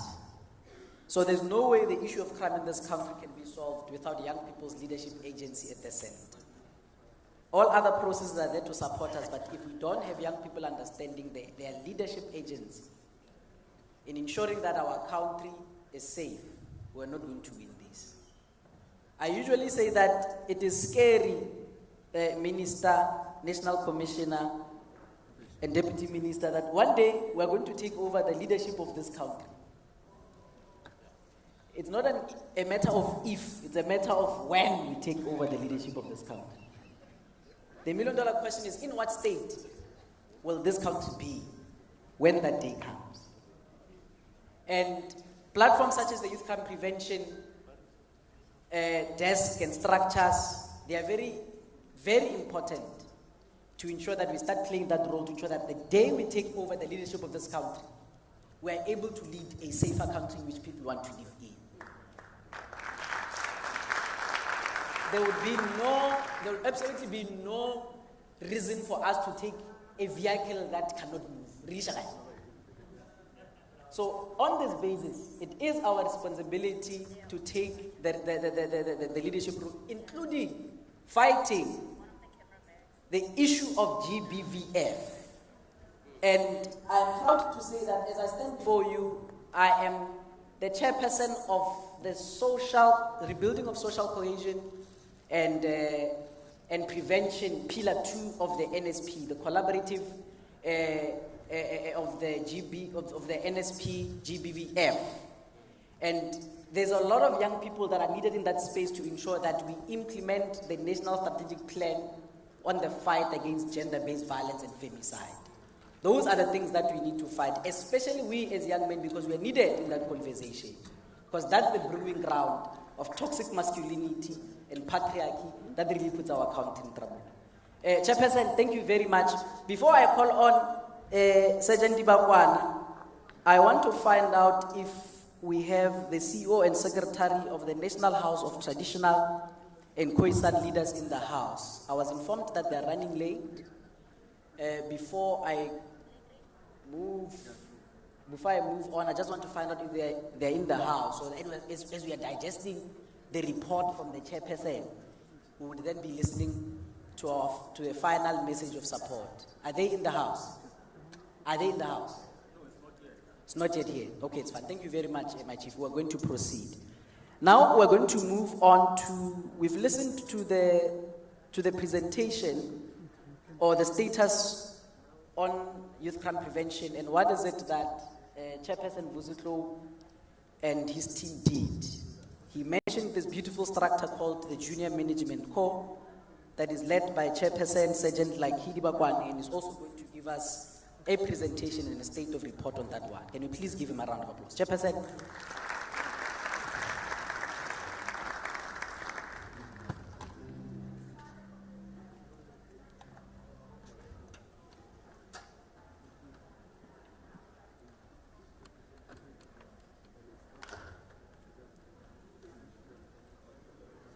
Director, for giving this opportunity. Let me first greet the Honorable Minister, the Deputy Minister, the National Commissioner, the Acting Deputy National Commissioner Policing, all the provincial commissioners present here, the components head, the middle management of the South African Police, all our youth stakeholders that are present here, the Department of Basic Education, all the youth desk representatives, as well as the Junior Management Corps present here. I want to quickly, my presentation is not going to be as long as the outgoing chairperson's presentation. Mine is very short, just to give a brief in terms of what we've done or where we come from, what we've done, but we took a special focus on the issues of GBV and what is it that we've done up to thus far. But first, Minister, let me take us through the statistics in the South African Police where we look at the demographics in terms of the age profile of the South African Police Service. We've got, the report was submitted from our HR to DPSA. It indicates that only 17% of the workforce is young people. And around 80% is above the age of 35 years old. Now this then tells you that in the next 5 years,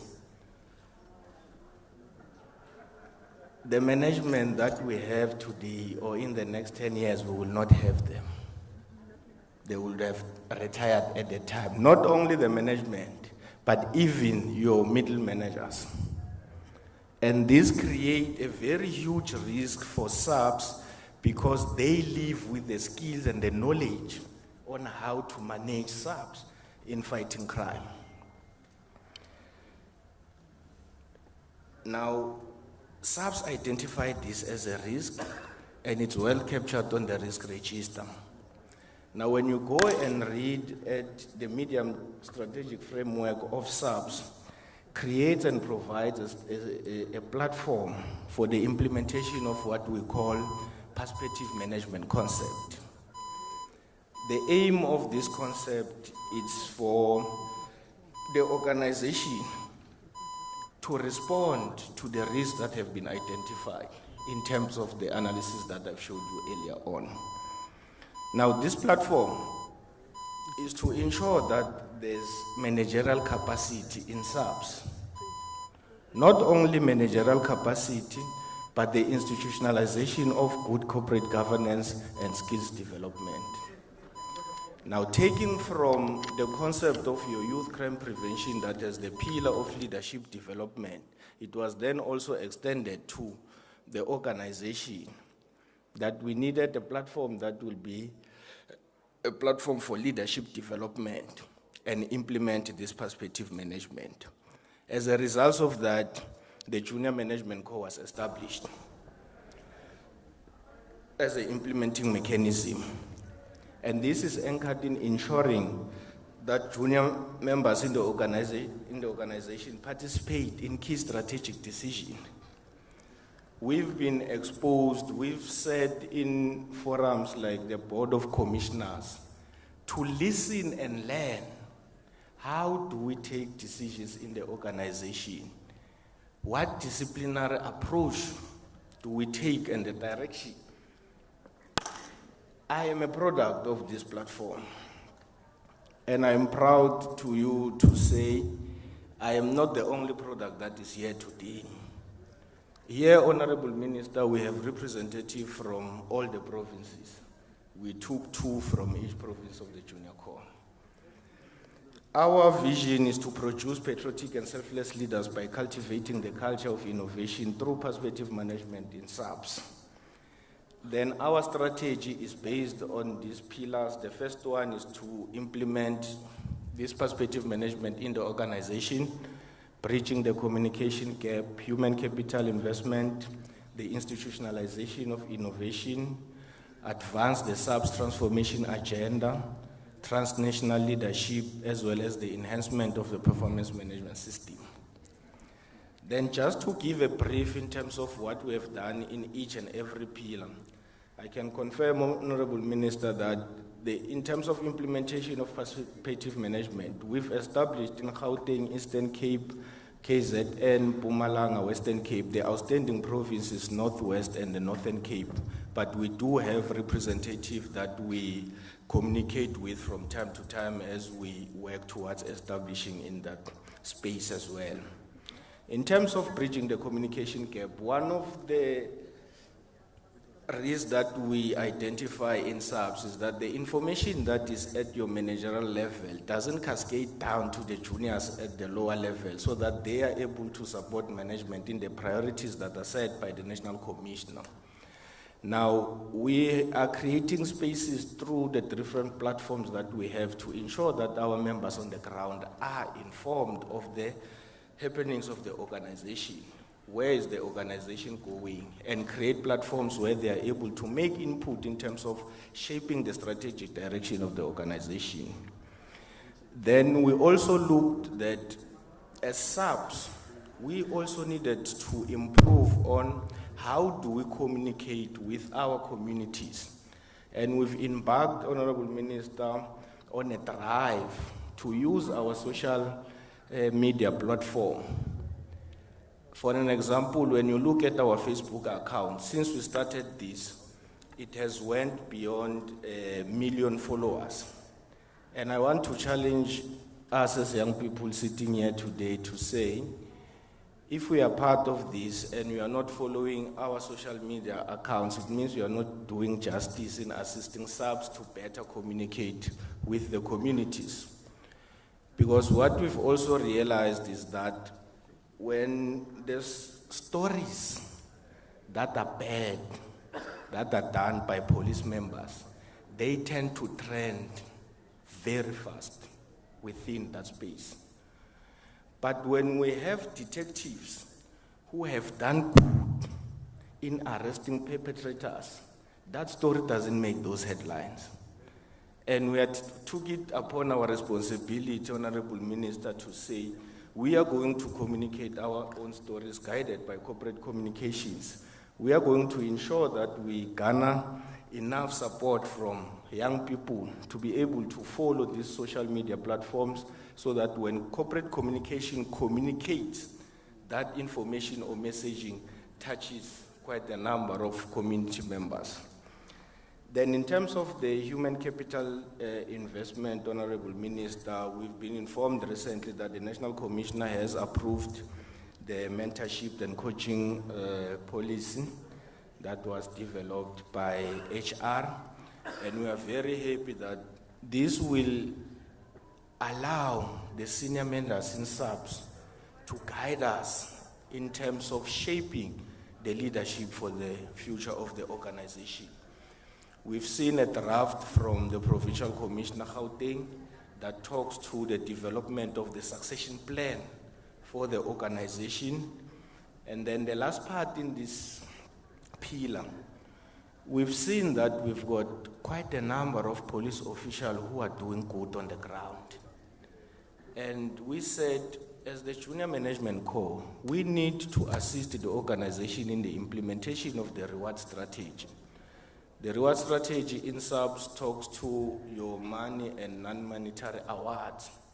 So what we do, as soon as we identify or as soon as we hear and know about certain members who have done good in crime prevention initiatives or in crime combating initiatives, we will then follow the due processes within the organization and recommend to your human resource management to ensure the recognition of these members, so to improve the morale of the members of the organization as per the priority of the National Commissioner.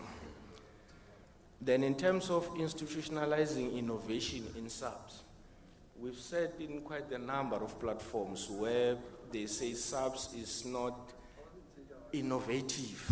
SAPS is not using technology effectively in providing their services.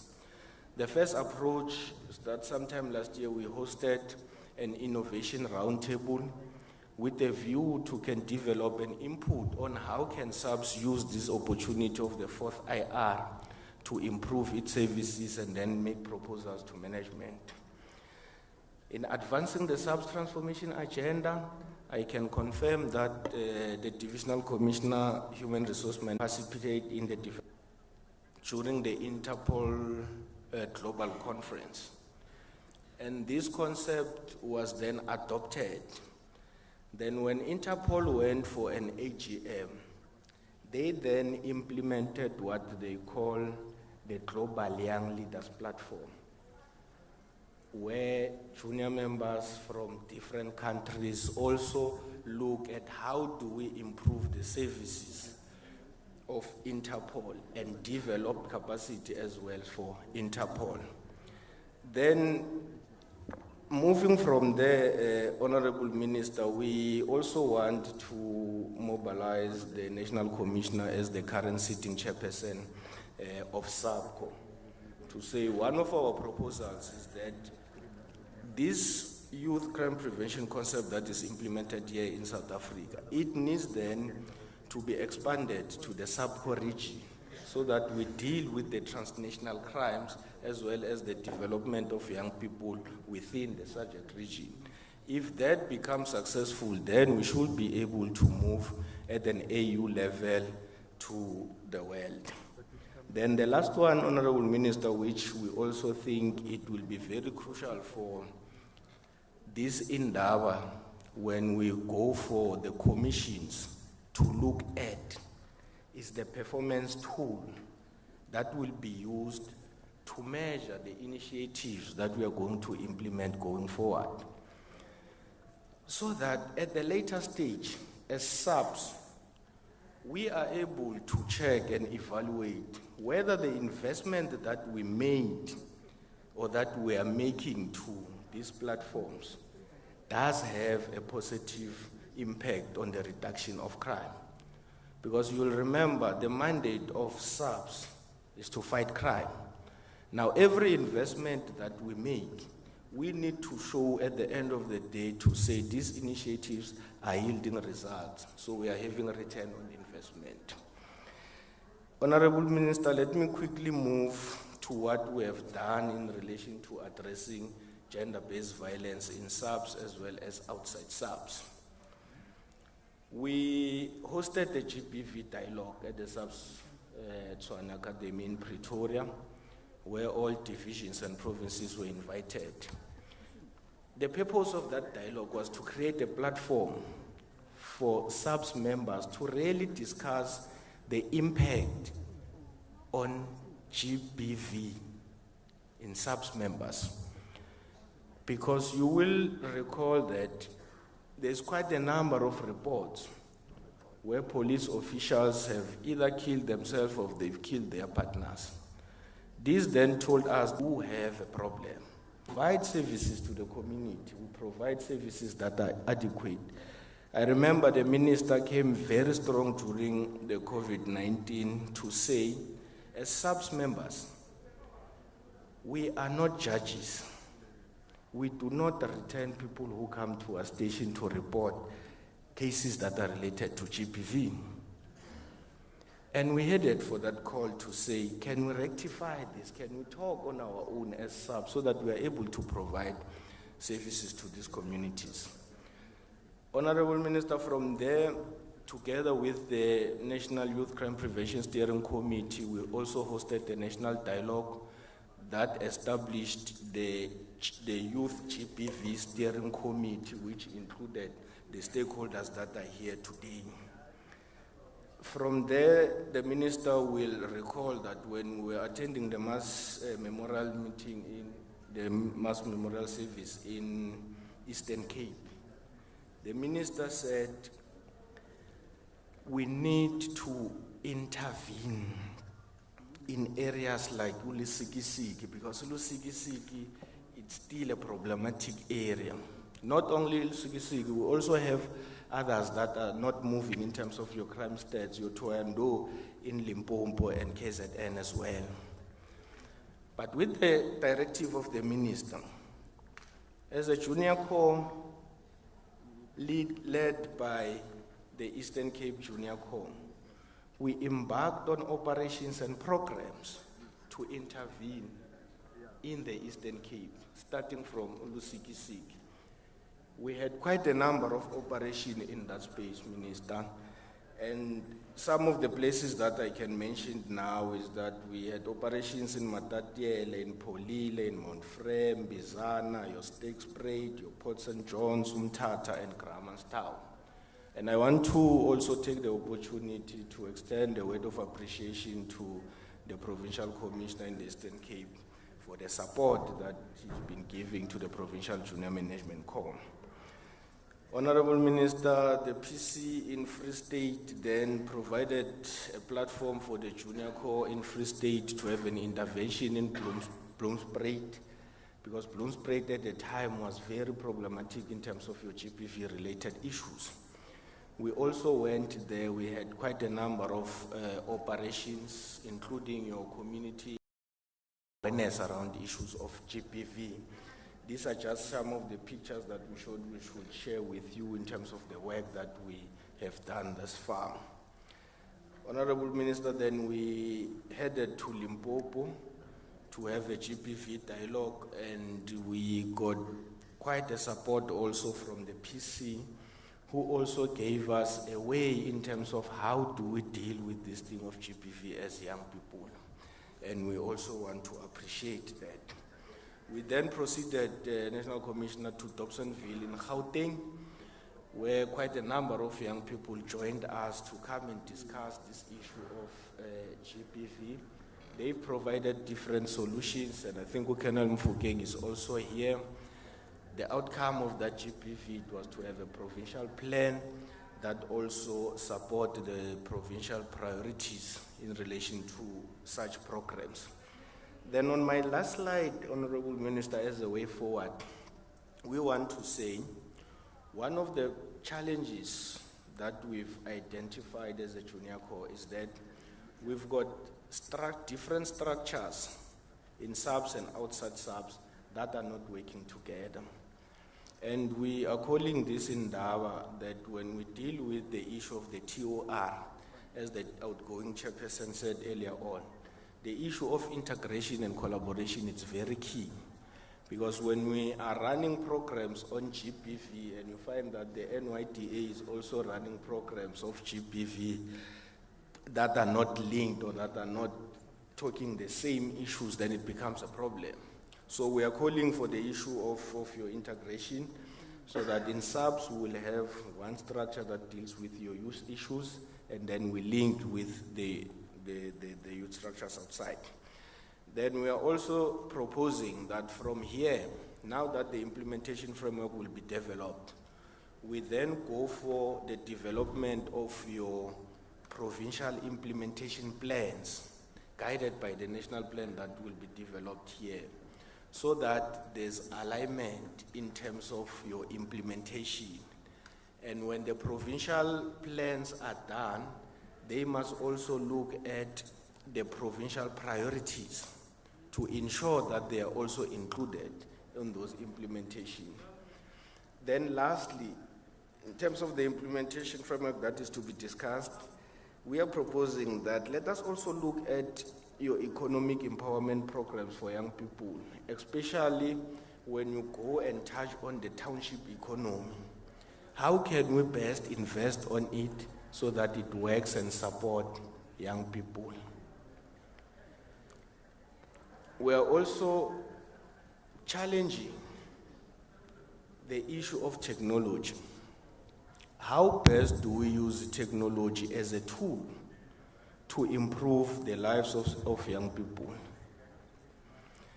The rollout of the National Youth Gender-Based Violence and Femicide Plan, I think the NYDA, SAUS and SAPS, they also form part of that steering committee. I've spoken to the identification and the inclusion of stakeholders. And then last, I think the chairperson also touched on the issue of your communication and your marketing. Honorable Minister, that is my submission.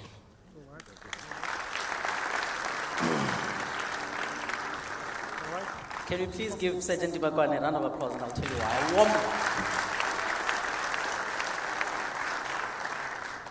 What we see here, you know, as he was talking and I'm listening to him, and I just went like 20 years later, and then I'm like, yeah, no, SAPS is in safe hands, you know. We appreciate this platform because I believe that the Junior Management Corps, one of the primary objectives is to introduce also young members of the SAPS to strategic level decision-making processes so that we can start building leaders within SAPS. And for that, we really appreciate. Can we please give that initiative a round of applause? So it means that in 20 years, Sergeant Indaba, as you will be maybe the national commissioner, I might be engaging you as the minister of the police. I might be engaging as the minister. And there's something that is worrying me. And I'm like, maybe I might be the minister one day, you know? And to see that you start having appetite for things like this. And so I can see where I'm headed. How do you, in your 20s, just start having an appetite for these things? Hey, the things that we have on our shoulders, but it's fine. We are on our way.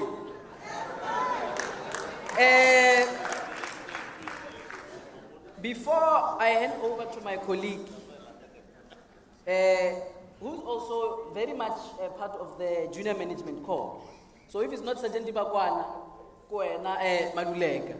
So be ready.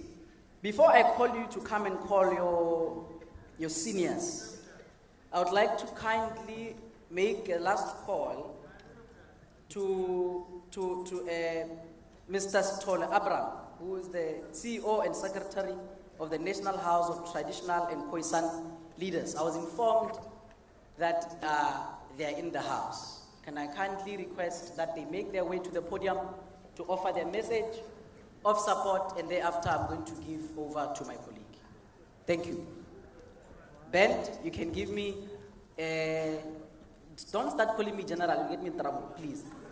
Ben, you can give me some nice, is the Ben there, as they're making their way to the podium. Thank you.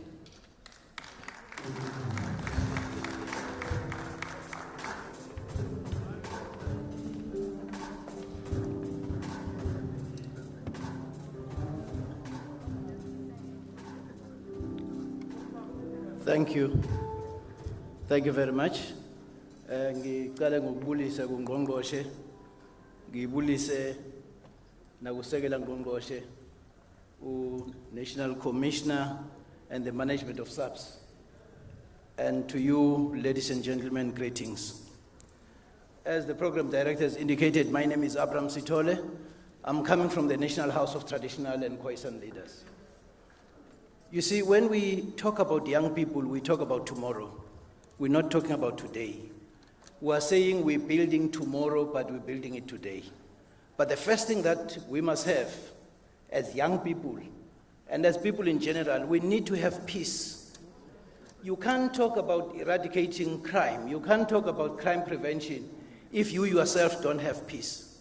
So the first thing that we need to do is to have peace inside us. Once we have that peace inside us, then we'll be able to to distribute that peace, will be able to distribute love that is created by that peace to the other people whom we are meeting with.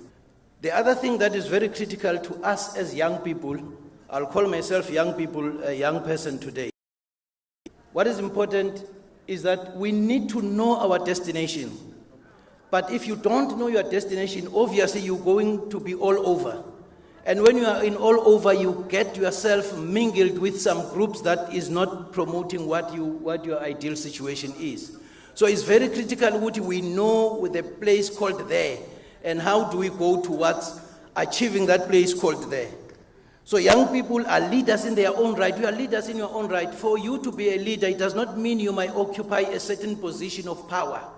But where you are leading. Where you are influencing. So use that opportunity to influence. And influence in whatever situation, in whatever structure that you are serving, be it in church, be it in community organization, be it in whatever. Influence the peace that you feel inside you. Influence what you want to see as a place wherein you can let your children grow. Ikinga esinayo namhlanje ukuthi asisenawo amahloni. Siluze amahloni to an extent which we do things that are not supposed to be done by adults, that are not supposed to be done by young people. Sikhuluma ngendlela nje sifuna ngayo, asisena ngendlela yokucontrola ilimu lethu. We need to start to control our mouth, we need to start to control our tongue, so that we say things that will build the nation, not things that will destroy the nation. We cannot claim to have a brighter future if we are still keeping quiet on criminal activities, but wait. Our sisters, our mothers, they get butchered. You see, something engayibona umuntu afakwe esuitcase. I cannot remove that picture from my mind. Now imagine if that was your mother or that was your sister. What is it that you are going to do? So all these things, it happens with the siyazazi. We learn about them, or we hear these people still planning those. But instead of communicating to the authorities, we keep quiet. And we're saying,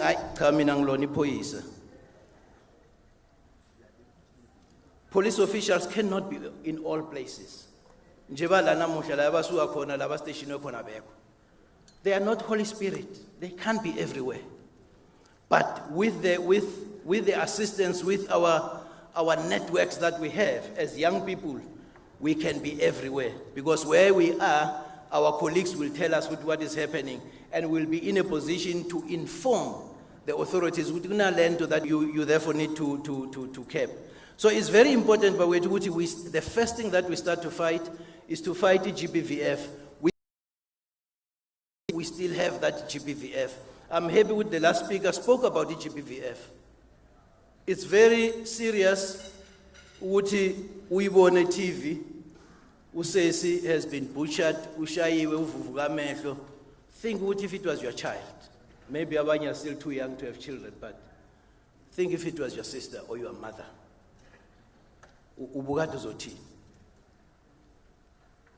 From the National House of Traditional and KZN Leader Minister, we have committed to work with the minister, we have committed to work with SAPS, we have committed to hold hands in whatever that we can. We are committed to relay information that we have received, so that whatever criminal activities that are there are being kept. Whatever criminal activities that are happening there are being stopped. We are prepared, we have committed ourselves to do that. And we are calling upon everybody today, let us work together to end the criminal activities. It doesn't have to help to have a very good plan. A plan that cannot be realized is as good as it doesn't exist. When you develop a plan, make sure that plan is realizable. And that plan, we are able to join hands in implementing that plan. For instance, he was talking about the GBVF, the last speaker. But how many departments are doing that? We are doing it in isolation. So let us come together and work together on this GBVF, work together on ending crime, work together on curbing whatever criminal activities that is happening there. And we cannot say, and we cannot be proud with this school, say abantwana in such an environment wherein they are even afraid to go to a shop, because they are afraid somebody will hurt them. But Minister, the other thing that we have noticed in areas of Amakos, especially in Kosungomane from Pumalanga, mentioned we've got more taverns than churches. So in this throughout the night, will result into crimes at the end of the day. It's very important to siyibuke le nto le and siyibuke kahle, because I'm not saying taverns are wrong, but it can be correct. Ukuthi we've got taverns, kalisa music omkhulu, children can't even study for that matter. So we need to build a society that is responsible. We need to start there and say, let's into the tavern, they must end at a certain time. Liquor boards must start to work, and it's important that we work with those liquor boards, because we are building a nation here. We are not building a community that will be abomnike throughout.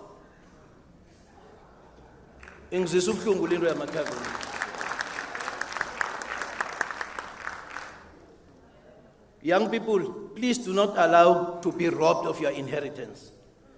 You have inherited a democratic country. Don't give it over to criminals.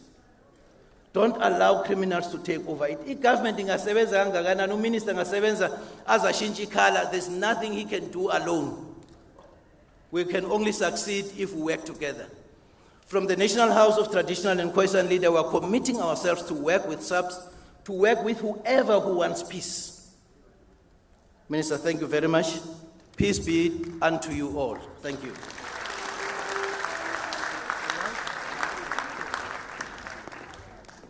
Baba Sithole, siyabulela. We'll now going to call up on the National Commissioner of the South African Police Service, Lieutenant General Masimula.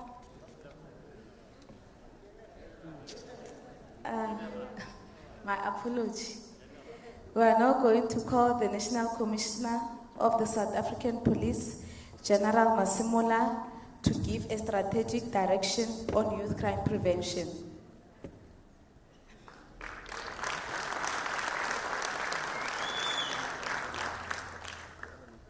Thank you very much, Program Director. Lieutenant General has been there for quite long. I know I've been a Lieutenant General for now 12 years. So when people call it, I understand where it comes from. Let me take the opportunity to recognize the Minister of Police, General Kele, the Deputy Minister, Dr. Castle Matale, the Divisional Commissioners present here today, the host, Lieutenant General Musala, and all provincial commissioners that are present here today. I've seen quite a number of PCs, the National House of Traditional and KZN leaders. That's how it's written. The chairperson of Youth Development, Mr. Sanda, the National Youth Crime Prevention Steering Committee, outgoing chairperson. I don't know why they wrote outgoing. Mr. Vusitlo, it's not me. I'm just reading what is here. I don't know. Vus looks like they say you have served. I don't know. The South representative, Njapa, President of South African Youth Council, Secretary of South African Technical Vocational Education Training Student Association, Chairperson of Junior Management Services, like Idibakwani, Sergeant Idibakwani, and of course all the invited guests and delegates to this meeting. Ladies and gentlemen, we have been here since this morning, and we truly appreciate your presence, and we do not take it for granted that you didn't have any business to do today. We know that you had a lot of engagements. Minister, we know that you are always busy with your cabinet duties, but thanks for making time, yourself and the Deputy Minister, to be Ms. Thandi. We appreciate that you made time to be here. And let me acknowledge also Pop Crew. I'm not sure whether they're here. I haven't seen them, but your presence is appreciated, and taking time to be with us, we appreciate it very, very much. And all of you, I know provincial commissioners, it's Friday today, we started working yesterday, and over the weekend, that's when crime is happening. I'll try not to be too strategic. I want to talk with you at this very level. Minister, I'm pleased to report that SAPS is at the forefront in terms of addressing youth crime prevention, taking part in initiatives to address youth unemployment. You would recall that our code of conduct also says that we must participate in the endeavors to reduce the cause of crime. And of course, unemployment is one of those that causes crime. So as SAPS, we do have initiatives that we take to make sure that we address youth unemployment. And we are also doing projects to develop youth. Practically coming closer home, you would know that we have recently the project 10,000 recruits that are currently at the college. So SAPS is one of the only department that at a go was able to employ such a number of youth at once. And we are looking forward that the next coming year, we are sure we are going to employ 5,000, but myself and the minister, we are trying our best to repeat the same number of 10,000 for the next financial year. So we are taking quite a big chunk out of the unemployed youth. If things goes well, there is, of course, some mishaps. Those that withdraws, go to college withdraws, those that get, unfortunately there is one that passed on. So we definitely hope that we will have the 10,000 or just a little bit below the 10,000 that will be at the parade at the end of this financial year, at the end of this calendar year when they pass out. Also, adding to that, we will be engaging in new endeavors to currently embark on another countrywide recruitment, as I said, of additional 5,000 to join SAPS as police trainees. And the closing date is the current June, so make sure that you apply, because it's only very few posts, and of course only a very limited number will be taken.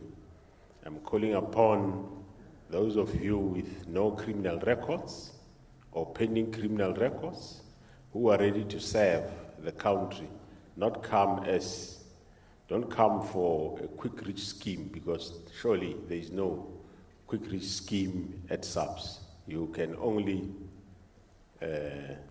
come if you are ready to serve the people of the Republic of South Africa or the inhabitants of the Republic of South Africa. Yes, salary is minimal. It has been minimal even the time I joined the service, and it's still minimal even now, because the purpose is that you serve the country, and no one is intending to make you rich. If you have an idea that I'm rich, look for somewhere. Maybe you must be an entrepreneur somewhere. And of course, promotion-wise, we can't be all generals. No? There's only one lieutenant general in a province. Okay? Maybe let me introduce them so that you know them. Lieutenant General Advocate Patekile is the Provincial Commissioner of Western Cape. You can stand up so that they can see. Kuyafundwa la ku SAPS, is an advocate. The next one is Lieutenant General Simakale Manamela. He's the Provincial Commissioner of Mpumalanga. Those of you that come from Mpumalanga, you'll know. She always looks with these overalls. I don't know what it's all about, but never mind. That's how she likes to be.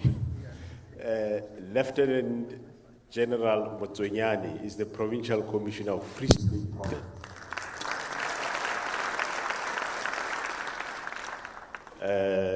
Limpopo, there, Mopani.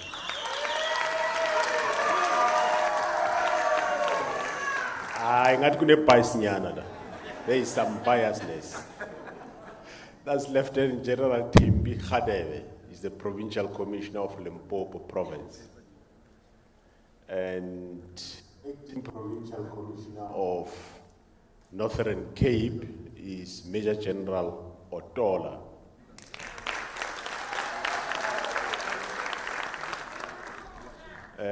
Acting Provincial Commissioner of KZN, you know, the Provincial Commissioner is Lieutenant General Lakim Konas, is not here, but the acting is Major General Makova. She is here. And then which province I left? Eastern Cape. Yeah, is acting Major General Lala, but the Provincial Commissioner is not around. Is a female Lieutenant General Mane, but Lala is here as acting Provincial Commissioner. Northwest, who is from Northwest? I haven't seen the PC of Northwest. Yeah, it's quite far. And we do have Gauteng. Is Gauteng here? Northwest. You are representative of Northwest. I know the PC of Northwest had a bereavement at home, so he's not here. That's why he's represented. And Gauteng, they apologized. And from national, we have the Deputy National Head of DPCI, the Hawks, as it is known. You know that the national head is Lieutenant General Dr. Advocate Libya, but this one is Lieutenant General Musikidi.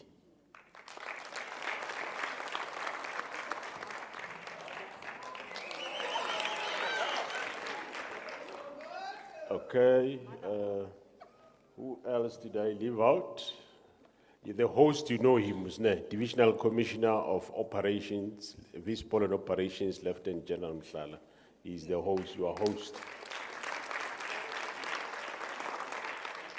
Divisional Commissioner, Human Resource Management, that's where they hire and fire, right? It's a dangerous person. Lieutenant General Ntsiye. That's where you come in and you go out. Who did I forget? I think it's everybody.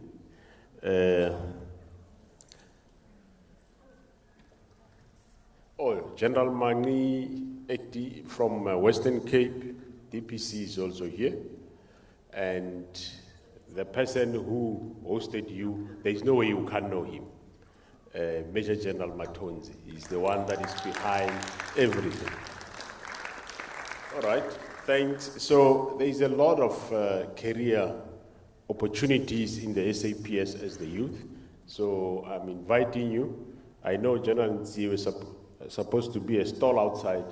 I suspect I came too early before it is erect. There will be stalls for the youth in the SAPS, so that when you apply, you can be able to choose where you want to go.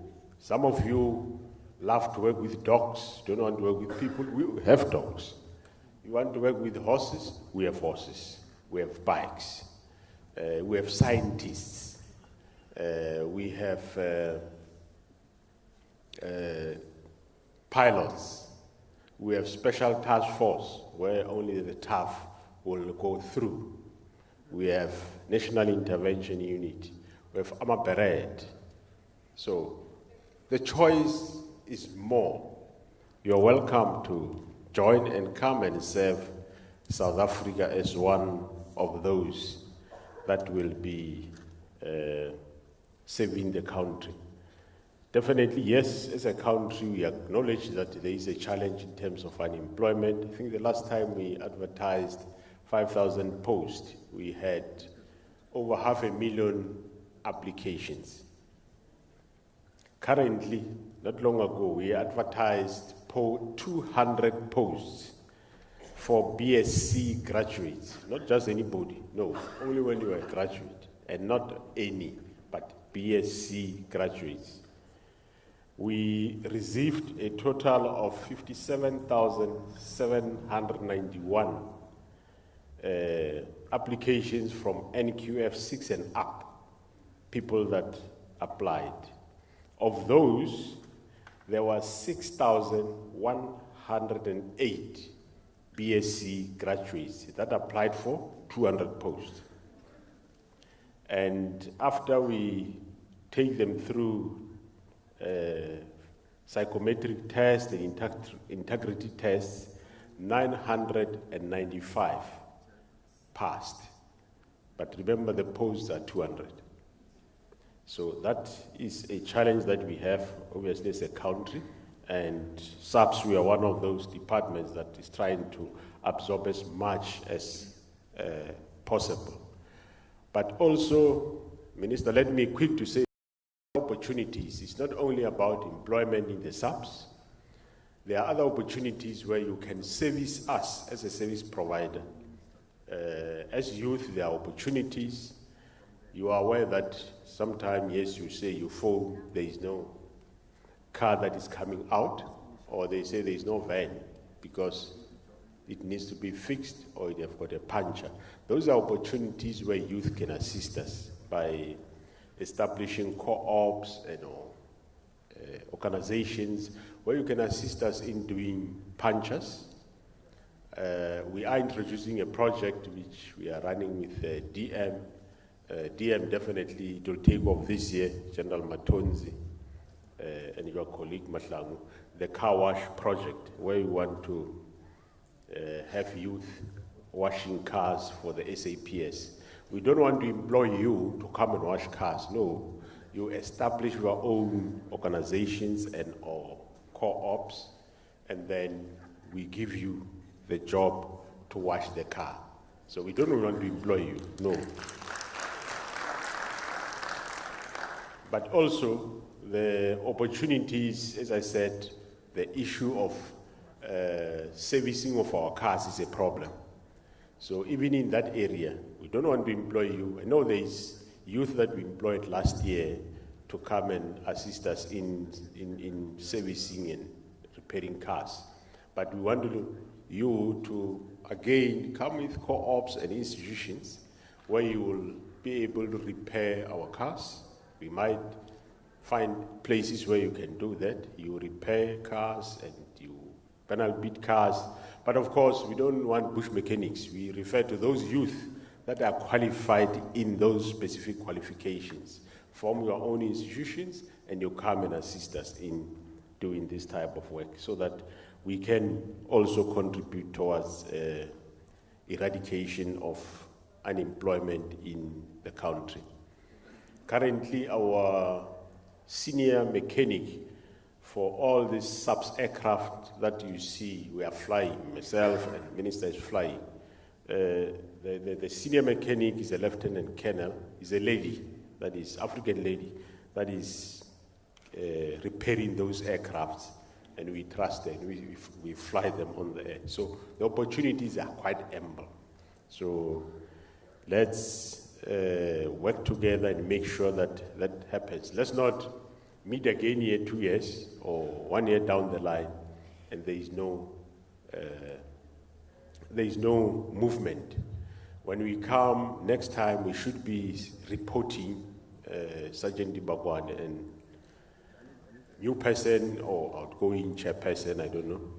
We should be reporting how many car washes are there that are operational, how many co-ops are there that are assisting us repairing cars. Currently, if a police car have a puncture in Umlazi, you must put the wheel drive to Durban to come and just put that thing that they press in and pull out. And how much petrol do you waste to come to Durban? I mean, that could be done by youth there at Umlazi police station. But you do not need to be an employee of SAPS to do those punctures. You can be 3-4 guys from community and you do that locally. So those are the areas that I think when we come here next time, we should be reporting about progress in those matters. So I challenge you that work with supply chain and with General Matonzi and the HR so that we can be able to move in those areas, and it will assist us to make sure that we definitely address youth unemployment. With regard to areas like in terms of crime, President said youth must be involved in fighting crime. He didn't say you must commit crime. He says you must be involved in fighting crime. Environment. So you must assist us to spread the word and get more youth to be involved in the fight against crime. Because those, I heard the speaker of the House of Traditional Leaders says, you drink until KZN or 3 o'clock. I haven't seen very old people doing that. It's mostly the youth, not so? The last time I went to a tavern, that must be over 12 years ago. I went here at Quarterback, I was staying around there. I was coming from church on a Sunday, well dressed from church. I said, hey, let me just pass in, just drink one savan and go home. And I got in there, I bought one and I wanted to sit. I sat. There were these young men that were playing pool there. And just as I have opened it, I want to drink. And this young man, he wanted to play pool. And then he come towards my side and say, hey, Baba,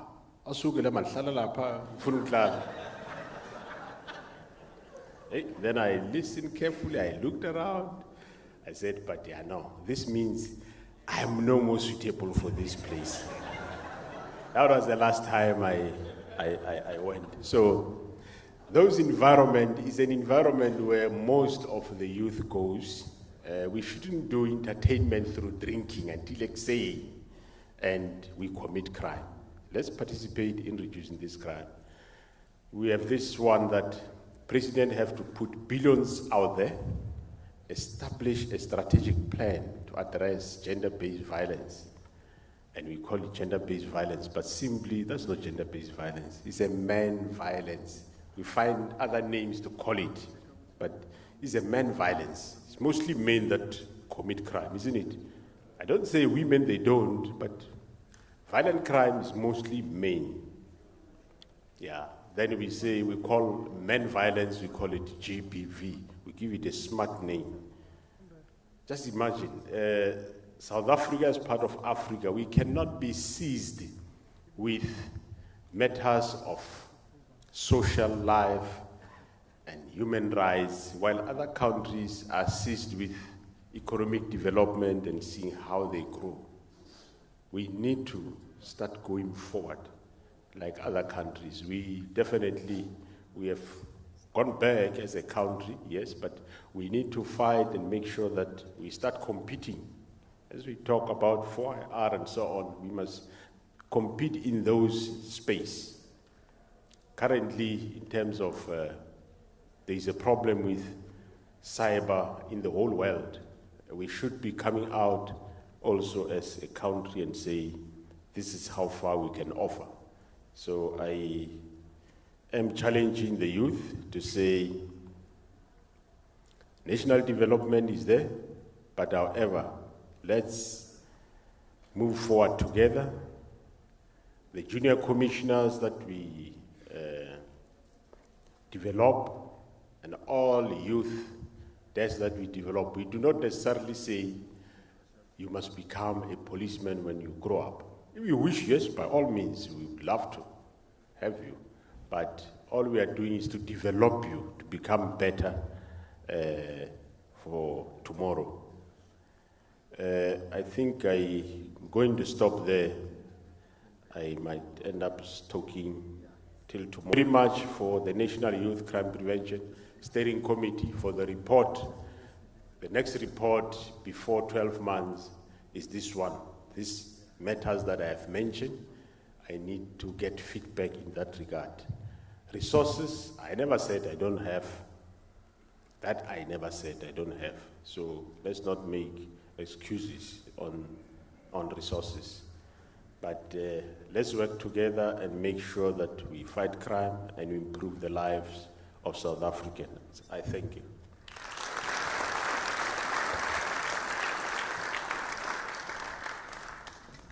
Thank you, General. Siyabulela, General.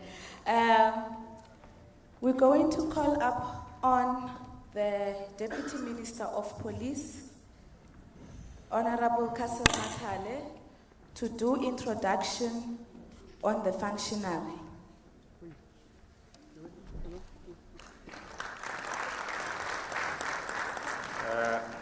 Thank you very much, Program Director, Program Directors. And I see the other Program Director says he is the Minister and is already dressing the part. Welcome, Minister.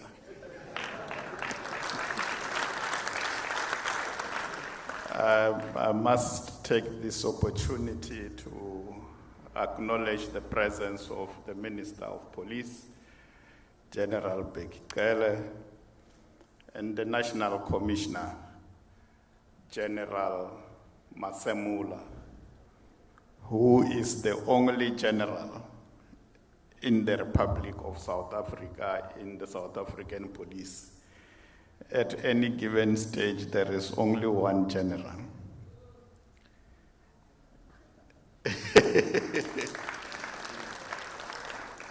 And I acknowledge the provincial commissioner, the acting provincial commissioner of KZN, and all provincial commissioners present here, and the provincial commissioner of Limpopo, General Khatebe, management from head office, and the chair of young people from the office, and the president of SAPS, and the acting secretary of the civilian secretariat, Mr. Takalani Ramaru, and the chairperson of NYDA. Minister, when the chair of NYDA was speaking here, I was saying 28 years back, the nucleus of NYDA was created in the form of a commission. And in Limpopo, we had the Youth Commission, which I was heading then. And today we are here talking struggles of young people. And I'm happy to be working in a department that is led by somebody who was a young person some many years ago. I won't say specifically which year because I will end up saying his age, and I'm not here to introduce his age. I'm here to introduce somebody who takes issues of young people very seriously, to an extent that in a retreat which we had in Mpumalanga some 3 years back, in 2019, he gave an instruction that we should look at how we can empower young people. The matter that the National Commissioner said that we are working on with his office, that is an instruction of this person that I am introducing. he remained young at heart. You know, champions of youth empowerment are not necessarily young people. You do have young people who are enemies of progress of young people because they don't think like young people. They don't propagate issues that will benefit young people to struggles of young people. But here you have a person who is not a young person, but who is a champion of youth empowerment. A person who does not need to be convinced to support initiatives that are to the benefit of young people. Not only initiate, but also follow up and fight, and we do fight and differ. Yiphi kanti lento sithe yenziwe yalaba ya youth? Why ingayenzeki? Why ingayenzeki? So he is passionate. And that's the reason why he is here. That's the person that I'm asked to introduce. That's the person that did not ask a question as to why we must come here today, because he understands that June is a youth month. Like I said, that he was a young person, he participated. In fact, he belongs to that cohort of young people who made it necessary or laid the basis for us to talk Youth Day today.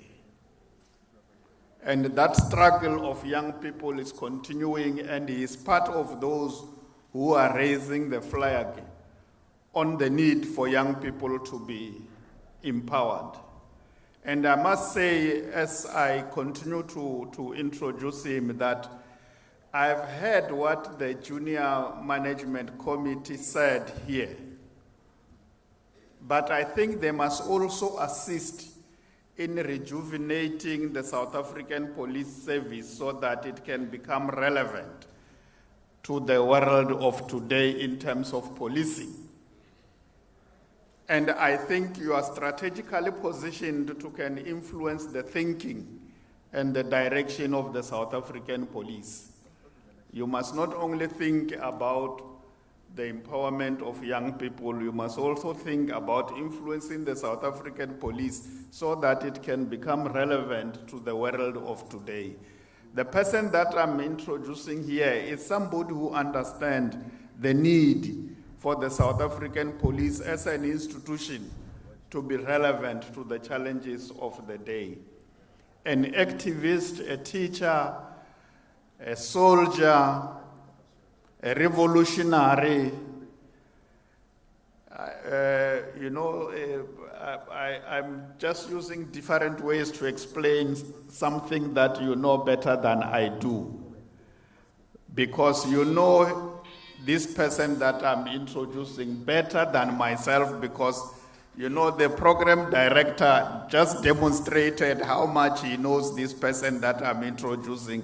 But because I was asked to come and stand here, I had to say something about this person that you know very well and request you that you should all rise as I present to you General Bekikele, the Minister of Police. Over to you, General.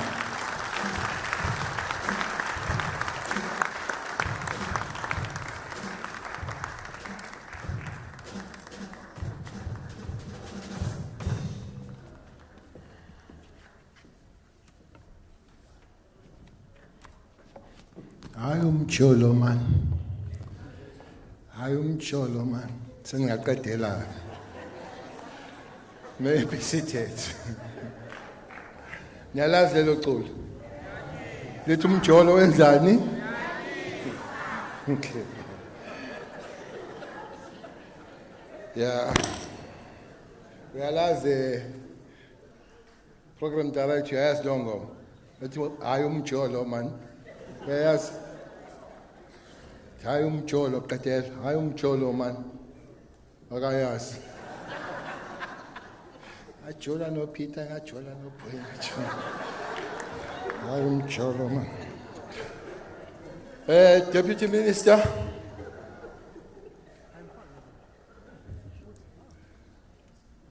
The National Commissioner of the South African Police Service, General Fani Masimula, General. At any given time, there is one general in Mapoisen. Akufana semasoshen. Masoshen baba konyana. Emapoisen uba munye. At any given time. Also to a general awuzombono munye. Management of the South African Police and all people that are here, protocol. Chief of Staff, I'm very sorry because I'm not going to read this speech you developed for me. Inputs here have made it irrelevant because we need to respond to issues. Indelendlela inameva iyahlaba kukuthanda oh indelendlela inameva iyahlaba kukuthanda magekuthanda zwi magekuthanda magekuthanda zwi magekuthanda oh indelendlela inameva iyahlaba kukuthanda oh indelendlela inameva iyahlaba kukuthanda magekuthanda zwi magekuthanda magekuthanda zwi magekuthanda magekuthanda zwi magekuthanda zwi oh indelendlela inameva iyahlaba izozabalaza indelendlela inameva iyahlaba sizozabala sizozabalaza sizozabalaza sizozabalaza sizozabalaza sizozabalaza sizozabalaza oh indelendlela inameva iyahlaba kukuthanda oh indelendlela inameva iyahlaba kukuthanda magekuthanda zwi magekuthanda zwi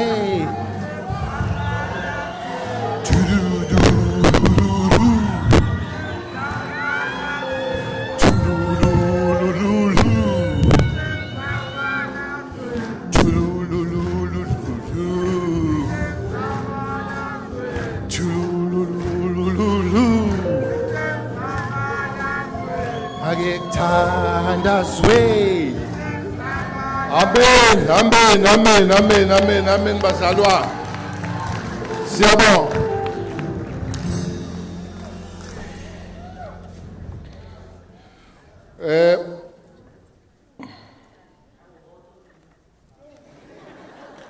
whatever okhulume kuqala ekhulumela i-council nokuthula uhambile nokuthula okay asanda ukuphi Jabul hambile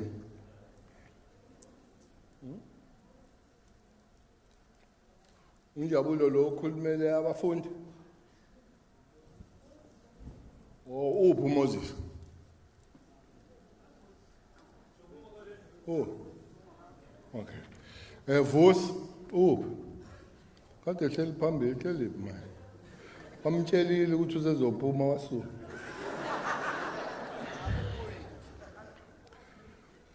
You know, I'm calling your names because next year I don't want to hear your theories. I want to, as National Commission said, I want to hear you what you have done. Not that it should be like this. You must say it is like this, this has happened, this has happened. These figures, Moses, as a student, son, and all young people, are scary figures as National Commission. Are scary figures. When police want 10,000 police students and 500,000 applies, 500,000 applies. That's a scary figure. We tell how many graduates applied? No. All around. Graduate. Remember when that graduate after matrics? 57,000.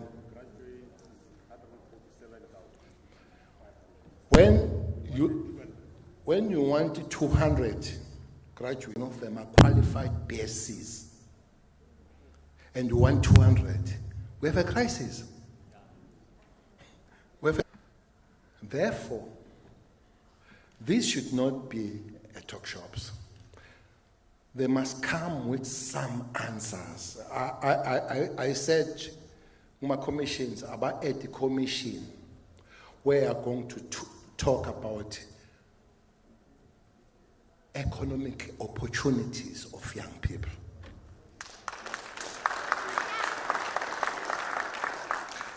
I don't care how many, we can't have 500,000 police, which means there are people that will never, not just Mapoisen, will never enter government.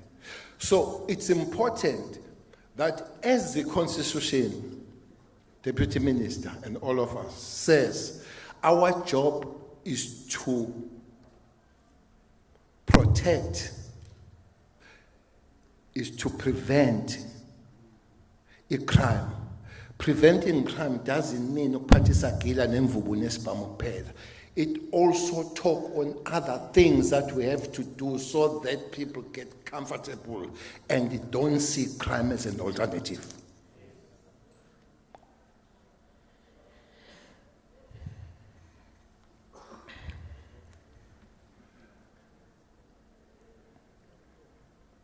As I'm standing here, about 24 hours ago, a young police woman of 26 years was gunned down in Cape Town.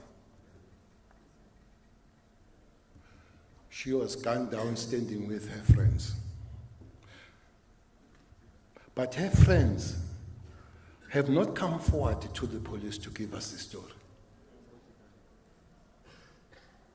This morning, a 36-year-old police officer was gunned down. This one was in Cape Town. This one is in Gauteng this morning. And everybody moves around crying a crime. I'm told, PC, that there were about 2 or 3 friends standing with this young 26 woman. They have not come forward.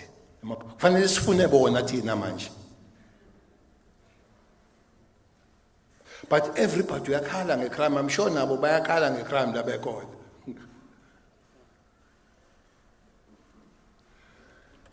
I don't care was 60 million in South Africa. I don't care if in 30 million become the South African police. If the other 30 million can cooperate, won't deal with crime.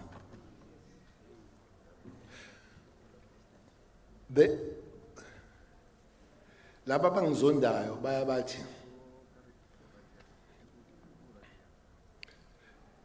I'm running from the truth and my job when I say crime is a societal matter.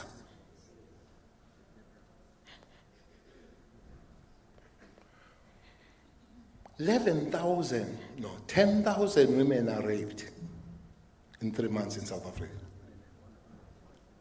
That is October, November, December.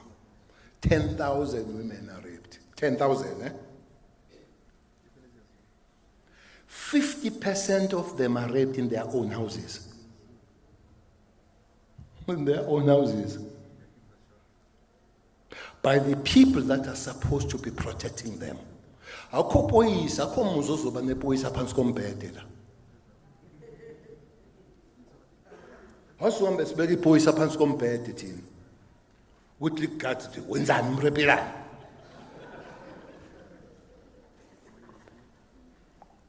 Which means families must take responsibility. Because you are not going to tell me that nobody knows in that house ukuthi the uncle urepa umshana. I'm saying 50% of these people are raped by the people that are supposed to be protecting them, including the case yaseKhayelitsha Pategil, where the 6-year-old is raped by a 46-year-old father, the real father, not stepfather, real father. She's 6. We're told we started raping her last 4 years. And you see, if the society doesn't rise, forget it. Where is the mother when a 6-year-old is raped by father for almost 4 years? Where is my mother? Where is the mother? You know, there is a video here, I think it's about 3 months old. This young lady is appealing to the Minister of Justice and Minister of Police. Uyambona ukuthi bamgqokile uround abamshaya abamdidile.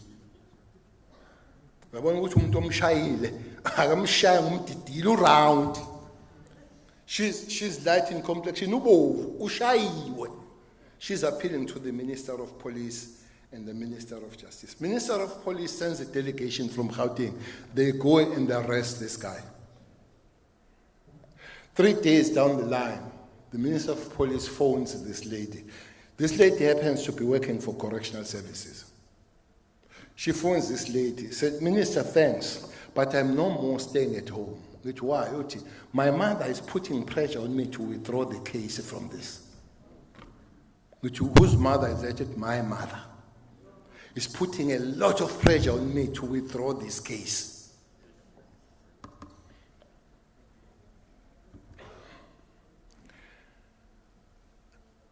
I'm glad that the document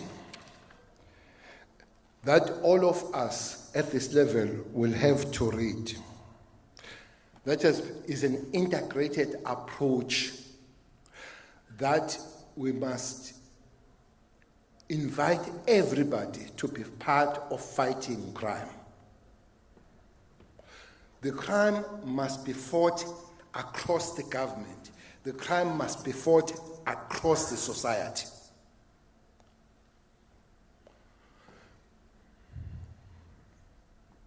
Somebody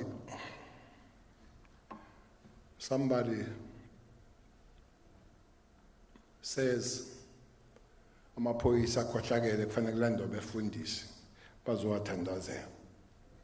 Ngithi mina bapha befundisi.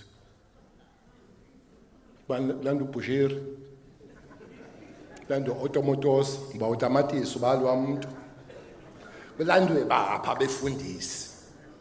Mabe khona abefundisi labangxolele.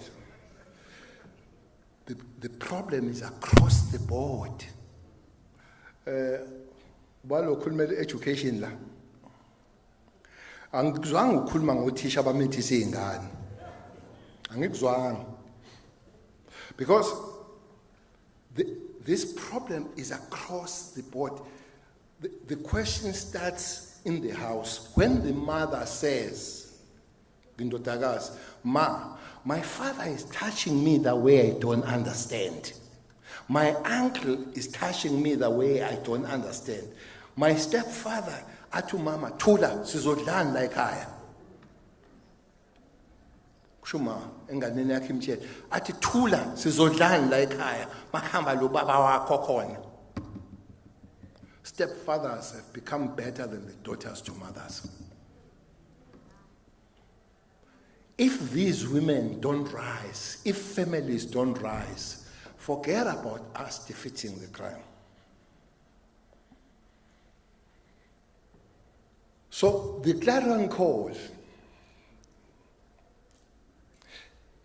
is all of us, but mostly, where's Mr. Minister, man? You show me a blue minister. The minister, no? Funa reshuffle, the minister, no? Doing reshuffle, even before Yakala reshuffle.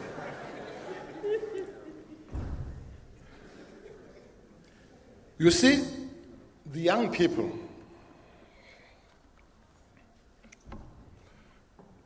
I always argue, you see, I always argue. I was young, and ngangibabaha. Ngiyabona nje kuthiwa khona ama radicals. Ngangibabaha ngimncane. Hayi lezi zinto ecabanga emzabalazweni. When I grew up here in Lamontville, I was one of the most radical persons because I wanted the change. But within that radicalism, I remembered that there were elders. I remembered that there were elders. Natal, when there was an agreement, no. We're still in prison. The biggest rally ever took place in this city. Mandela's address. It's the first time people could not fit in the stadium. And then the stadium. So the way things were here, we were still in prison. We received a report say Mandela uthwale nzima because the youth issued the statement that says throw your guns in the sea and push knife in the sea. Youth again Mandela lo abelungu basinika ikhehle wrong. Mandela khona ezobuya akekho Mandela ongasho this thing. When we came out of prison and there was demobilization of Umkhonto, we were not called as members of Umkhonto wesizwe. Sahlangana nje nayo sabiza uChris, sathi weChris simbiza la eLamonda sabiza, sathi weChris yini lesizwayo? What is isiqondiso siphumile? We were young, we were fit, we were armed. But within the law, within the leadership, one thing, Minister, that will have to call on the youth is a respect. You have lost it. Once you lose the respect, you lose the sympathy. Correct things you do are seen as wrong because one thing you can't change. You can't be a parent and you tell your parent to be your child. That is why it's important to keep a youth within the understanding to say they are led. Majahe, khetla besina kapako. Majaha. Ungahambi kancane, ungasheshi kakhulu. Ungahambi kancane, ungasheshi kakhulu. Mawushesha kakhulu uzowa. Ungafiki la uyakhona, mawuhamba kancane awuzufika la uyakhona. Take your time. Young people,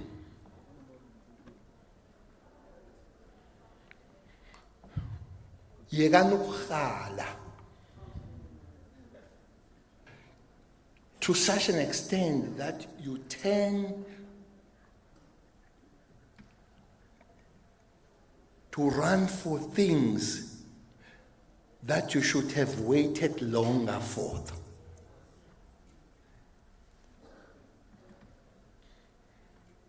I hear you, and it's correct.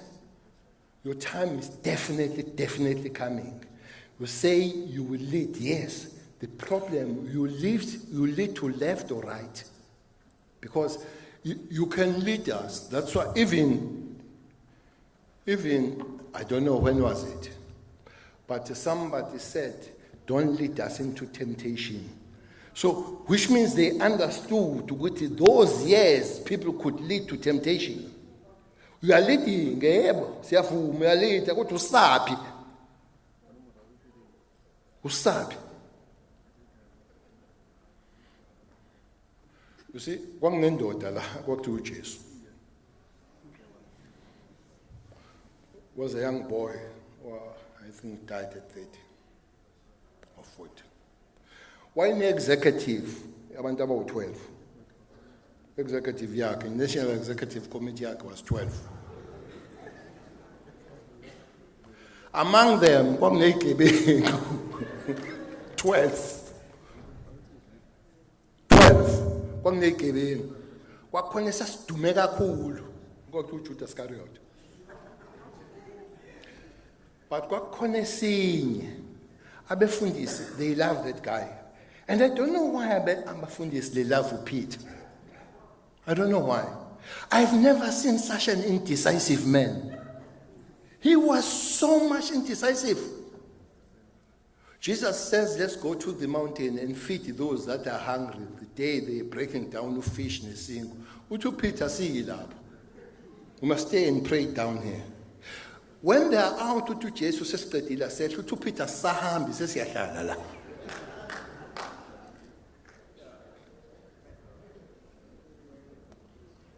So he sees Jesus walking on the water. Inkunzi yahamba naye. He's walking on the water.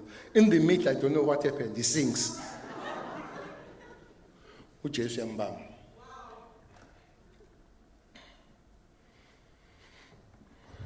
Uthi uJesu wena, you're going to sell me out. Uzongikhaphela wena. Uthi uPeter mina ngeke ukubone lokho. Uthi liyobe lingakakhali kude. Yafika intombazane yathi wena ngikubonile uhamba noJesu. Kodwa intombazane ungangihlanyeli mina. Angikaze ngihambe nalowo muntu. By the way, he leader lo Peter. He's a leader. uJesu uyamthanda, uJesu uyamlandela, abantu bayamlandela.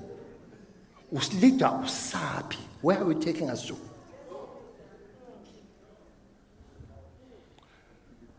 Uthi uPeter yentombazana ungamhlanyeli mina ngazi Jesu. Lakhala iqhude. Wakhumbula uPeter uthi Jesus. Uthi uJesu Peter, hlalani la nithandaza. Ningilinde. Futhi ningalwi. Ufika umuntu uPeter ukhipha iokapho umnquma indlela. This guy was just a rebel, indecisive, but he is loved and is a leader. So we don't want such leaders. Angalalela ma rebels, indecisive. We want leaders that will take us forward. Young people, please.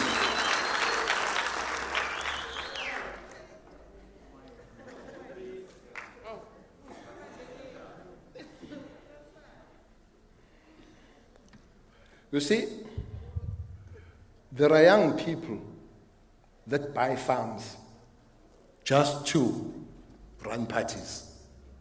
You know, umuntu ahamba uthenga ifarm ufuna Parties, thathwa amantombazane ayofakwa lapha, mess up with the whole weekend, kube into, babuye, kube mnandi.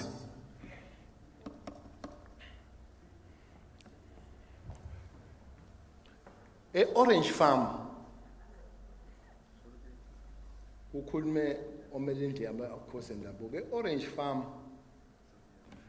amasonto, ibhedlela, amakliniki, ikole, paza shops, all together, they are less than ship-ins.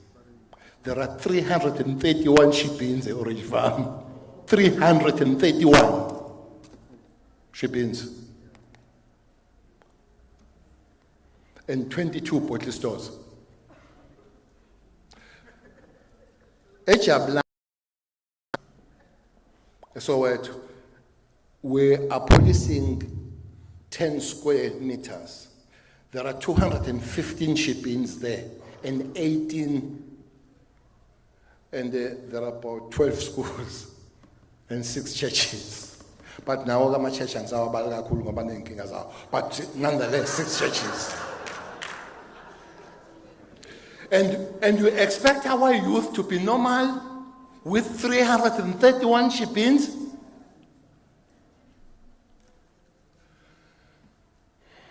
Moses, Vus, nabanye abancane asanda.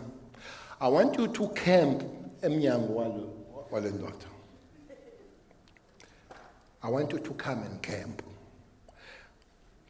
Because amaphoyisa no 100 billion rand budget. 100 billion.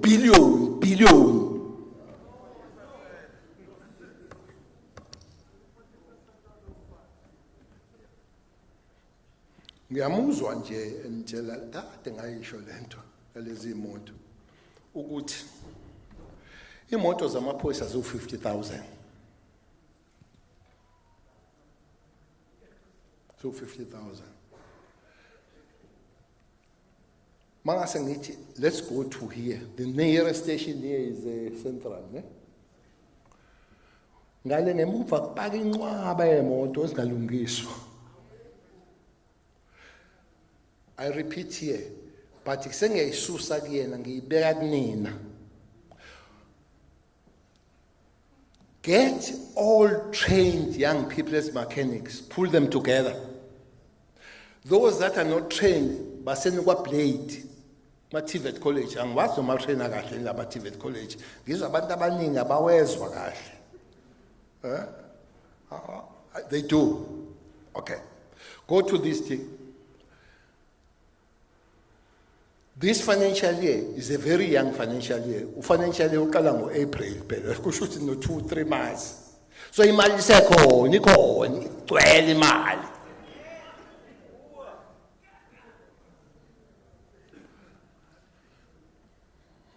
Secondly, National Commission,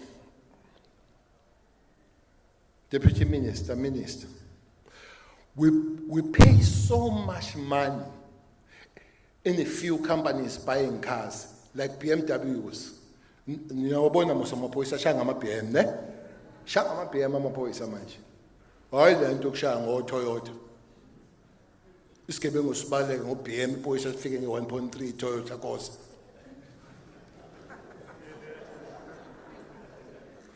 Ashaya ngama-GTI.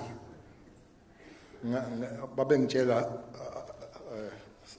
Randa, amanye amantombazane eGoli athi aha lo muntu ngishela ngemoto ye-GTI, imoto zamaphoyisa mosleso.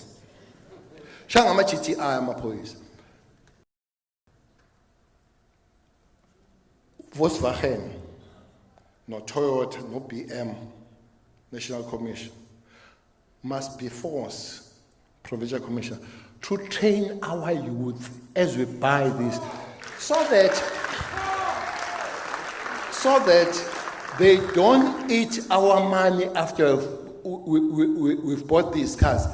Zilungiswe, it must be one of the conditions of getting in contract with them that will send young people to be trained so that they take care of these cars.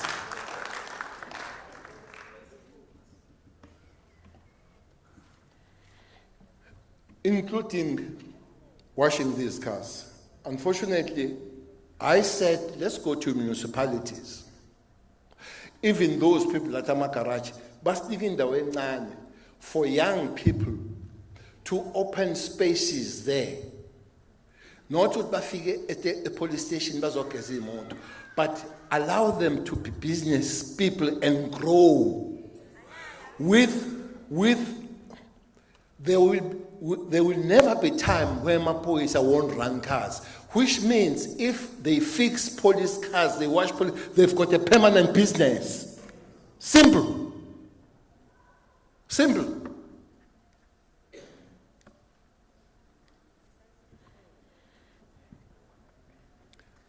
I agree, it was late. I've requested that small business must be invited in this meeting. Because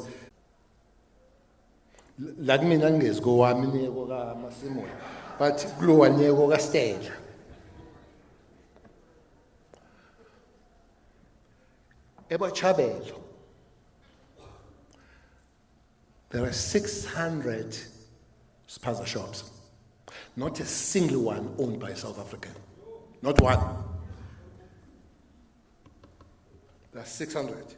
Not one owned by a South African. The Kailish, I think there are 580. Not one owned by South Africans. Now, somebody gives license to do that spaza shop.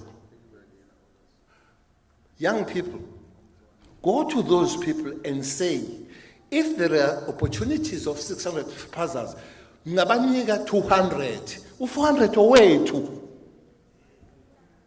400 away to South African young people. And then small business and everybody must finance those initiatives. Finance and nurse you and allow you to grow.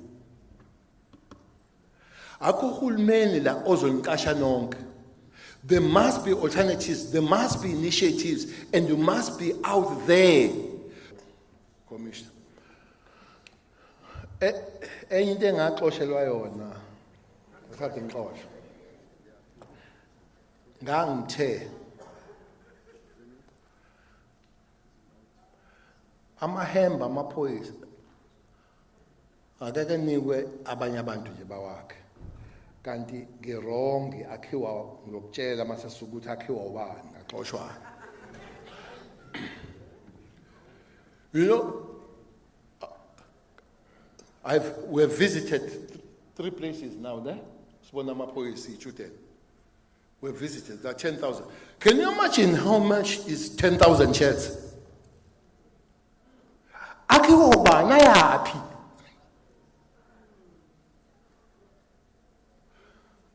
I'm taking you too far. Are you aware ukuthi ifurniture yamaphoyisa eSouth Africa yakhiwa la eThekwini kuphela? Umuntu oyedwa. Yo.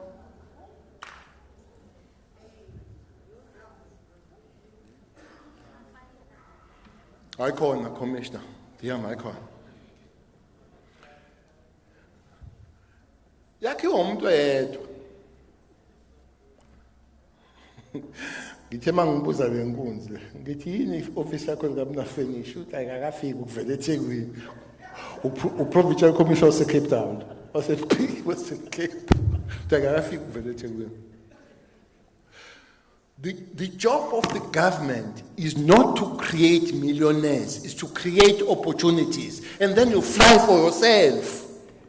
But everybody now is greedy, want to be a millionaire. Including young people, by the way. They're very greedy.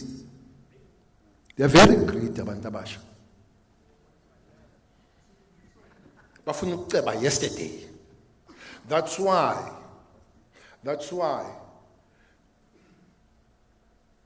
we're arresting many young police. We're arresting many young police, including a 26-year-old, 24. As he bopela eThekwini 2 weeks ago, his driver, criminals from the robbery crime scene uyawabalekisa. Ufuna ukuceba quick. Yikho commissioner ethe if ufuna ukuceba we are at the wrong place la. Emaphoyiseni. So I want to make a call to you. Whenever I visit these students, ngishawa uvalo ukuthi guys bangaki that are going to convert this beautiful blue to orange. Quite several of them were converting blue to orange. Help them. These are your brothers and your sisters. Sit down with them and assist, help them, and say, you are not employed if you are a member of the South African Police. You are called upon service. Kade ngikhuluma ngabantu ake ngikhulume nani maphoyisa phambi kwabantu. Angishahayi ngiyakhuluma nje.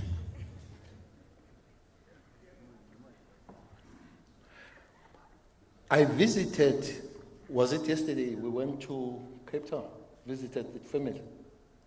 No, a day before yesterday. We visited the family where they lost two daughters, the 22-year-old and the 18. Yeah. They went to library on the 25th of May. They never came back. Just think the pain of that family. And when we are a police officer, bazoxoxela udaba and ufike udlale ngabo.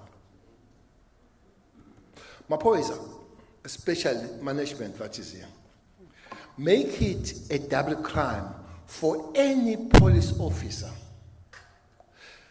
that does not take care of a raped woman coming to report a station. Any police officer that tells a raped and abused woman to go back home to negotiate, fire that officer. You are not negotiators. And unfortunately, most of the people that come to report are young people. We have tried. Young people, we have tried. We have trained more than 90,000 police to be able to take care of those abused women on the front desk. We have tried to create the space at all police stations so that they are privately taken care of. But I know, go to any bag of potatoes, one of them is rotten. That includes churches. So, maphoyisa, khuzanan, but members of the community, members of the society, help us, remind us, we are not working, we are serving. We are not working. This organization does not need workers, it needs people that are here for service. Don't forget that. So, it will be important. I don't know who's coming. You were out, Minister. You were out. Next year, I don't want to hear anybody telling what you're going to be doing. I want you telling, as you're giving the report, what you have done here. How many groups of young people that are washing the police cars? How many mechanics that are there? How many young people and women that are making shirts for police, that are making socks for police? How many are there that we need to be part of dealing with the crisis. This unemployment thing of the youth is a crisis. It's not a problem anymore.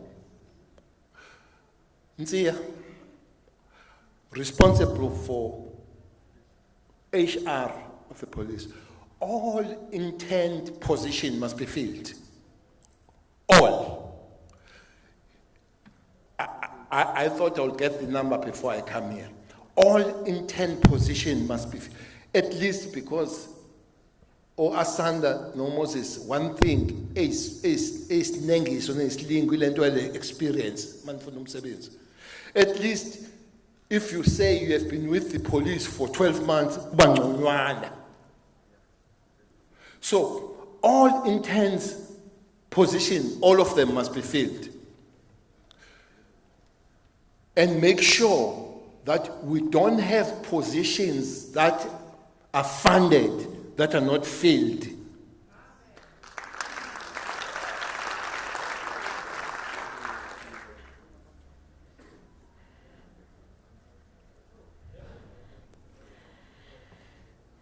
We must try hard to get a response to the crisis we are facing. That will help us to fight crime. That will help us to make women and children safe. That is our walk. We want to walk with you to the world where a young woman in the middle of the night walks alone. That's a society we want to create. For that to happen, Minister, for that to happen, Vus, for that to happen, Moses, young men will have to change. This thing of women abuse has got nothing to do with women. It's all got to do with men. We are talking to the wrong funeral. You are crying to a wrong funeral when you cry for women. They've got nothing to do. They don't have tools to rape.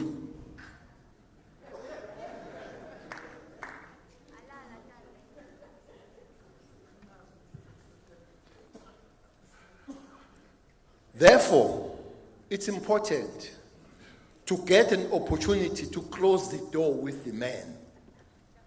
We're going to Sigisigi for the men briefing, for the men in Bizo.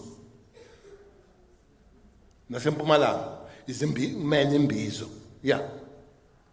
Because we are crying in the wrong funeral. Mozak bafaz uti ikune rape kune utabenzeni. What do you want them to do? Abanamathuluzi okurape mos. Iyakubantu abanamathuluzi okurape. So, madoda, ake nithi xaxa mbishi. Nikhuphule isixaxa. To say, if we stop raping, there shall be no rape. Simple. We don't need too many things. You need to stop raping. And the name and rape almost. Shimandelis.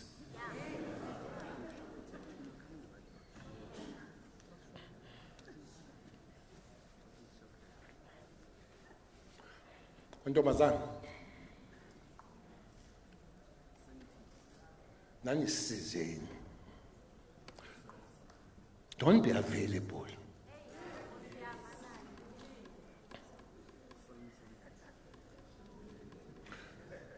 You know, wawukhona mhlasiya kulela ship ekuthiwa is a black door. Wawukhona esentini ongekho. Ngaye kwelinye iship la kuthiwa i-black door asali. Ngaqala eVali.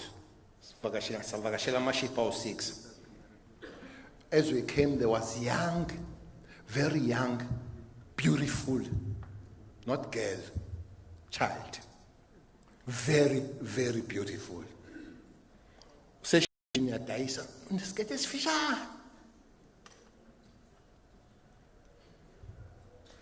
I asked the ownership, what is this child doing here?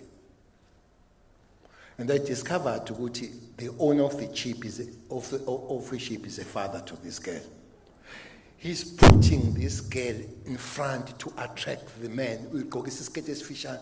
So as I spoke to her on the other, I don't have time to study. That's what you do. pimping your own kids.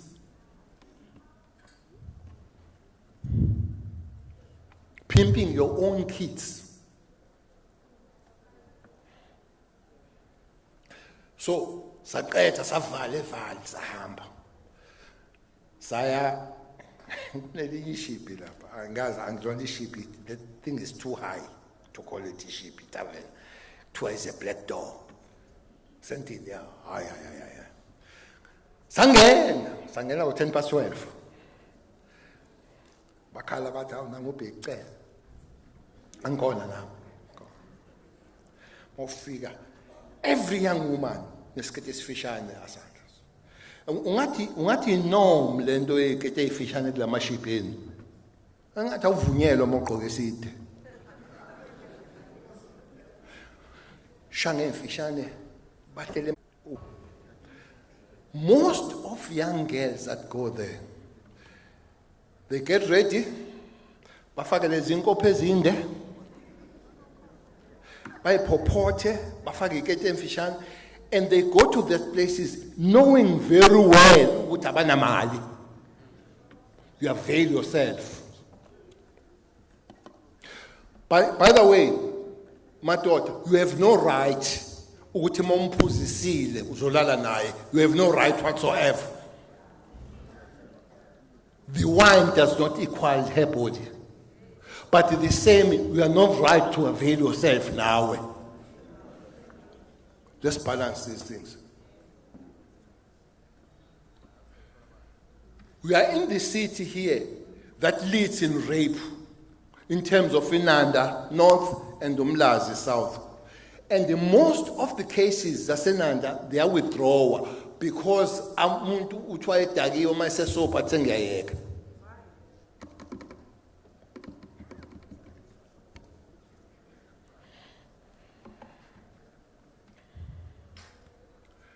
This moral regeneration must come back. I want to make a call. Minister and the rest of. One commodity we'll have to buy. Minister. One commodity we'll have to buy is a commodity called patriotism. That thing is lost. The risk, such a nature, yeah. Ubale a risk of young people. Emaphoyiseni kunama risk amaningi ongawabalanga. I-risk yama-demographs awebalanga. Akho mlungu la.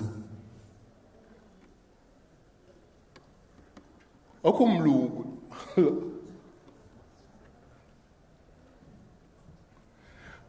Kulabantu about 10,000 enibarecruitile emaphoyiseni 10,000 kunabelungu about 57 kuphela.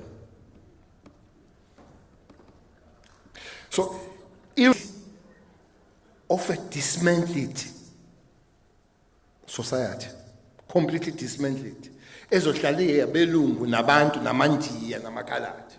So, you risk leyo kuzofanele si-identify silwe nayo kule organization. That risk that you must identify are people that are joining this organization for a quick buck.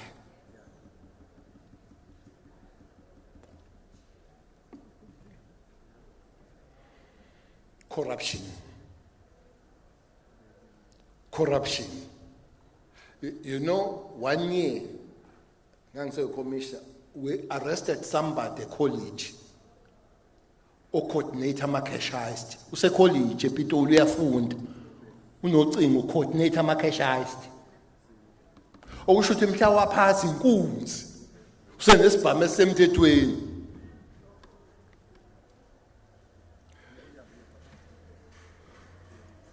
Kule yama demographs, if you don't rise as young people, nizoba nezwe where our divisions are going to go west. You know, there is a leader here. His organizational leader, Elite Western Cape. He leader the organization of Western Cape. Western Cape, eKhayelitsha, sinama mass murder. He has never went to.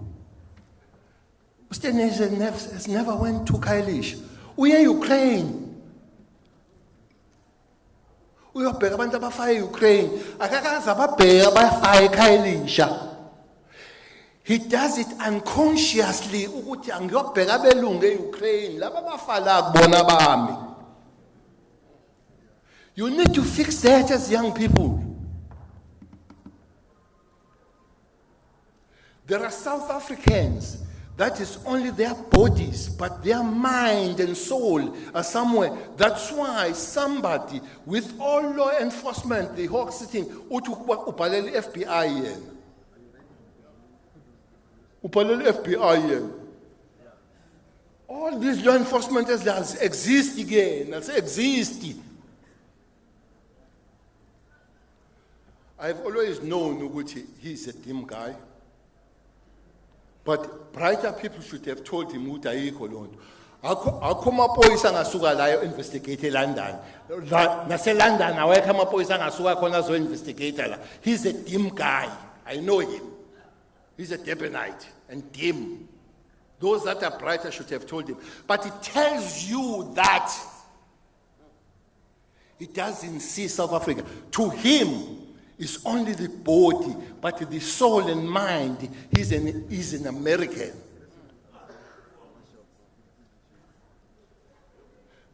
It's your job. Because most of you or all of you here, you don't have 2 passports here. All of us here, ne passport eyodwa. Ayikhenye ukuthi masekuxakekile uthi ngiyobuyela ekhaya alikho elinye ikhaya ileli, so fix it yourselves.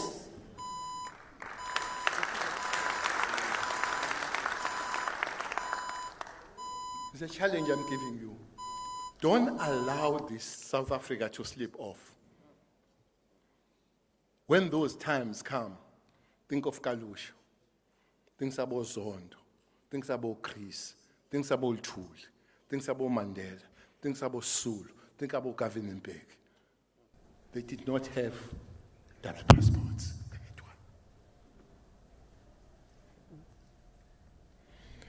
Okay, you go and deliberate. Your deliberations must have time frames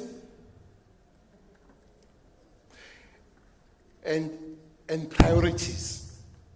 As you deliberate, say to this commissioner and this leadership, Logo kuyenzeka in 6 months. Logo kuyenzeka ngalesikhathi. Deliberate, have priorities, have time frames, and go and demand resources for those things. Siyabonga. Thanks.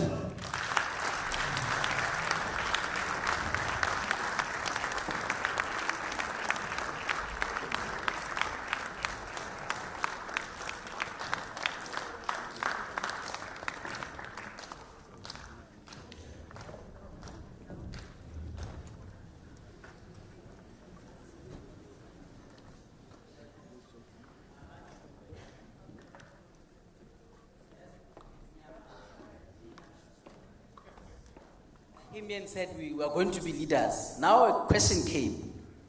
Where are you taking us? I nearly went into my chair. And then now you need to then think about it. If you're going to lead people, you must take them somewhere else. Senior Minister, General Tele, I thank you very much. As you were speaking, you reminded me of a quote by a gentleman that once led a young leader in Africa by the name of Captain Thomas Sankara. He says, a soldier without political training is a potential criminal. One of the things that we're dealing with in this country, where criminals can do as they wish with young people, is young people might not be critically conscious enough. We as young people are not necessarily called to fight crime. We are called to prevent crime, to make sure that it does not exist in the first place. When we do the work that we do in schools, after running a workshop with the representative council of learners, whom are given a task to run campaigns with their peers, you would even find a learner that is a learner leader in the school who's serving on the representative council of learners coming to you and say, "Butitsetse, I did not know that I was sexually harassed." That definition of what sexual harassment is made me to know that this is sexual harassment, this is where it starts, and this is where it can go. So one of the tasks that we as young people would be to go out and also provide that critical consciousness. I'm also remembering the words of Professor Vusikumete in his inaugural lecture when he was taking a role as a principal of Thabo Mbeki African Leadership Institute. He said for Africa to be set on its feet, it needs three things: critical consciousness, thought liberation, and thought leadership. And that's where we as young people need to go. We are still very much in Youth Month, and we appreciate all the challenges that you went through. I mean, Rena, we're not AMA 2000, but Tina, we don't know prison. I was listening to an interview John Kani recently. He said, back in the times, if you did not go to prison, we even start to suspect you because of the difficult times that our elders lived in.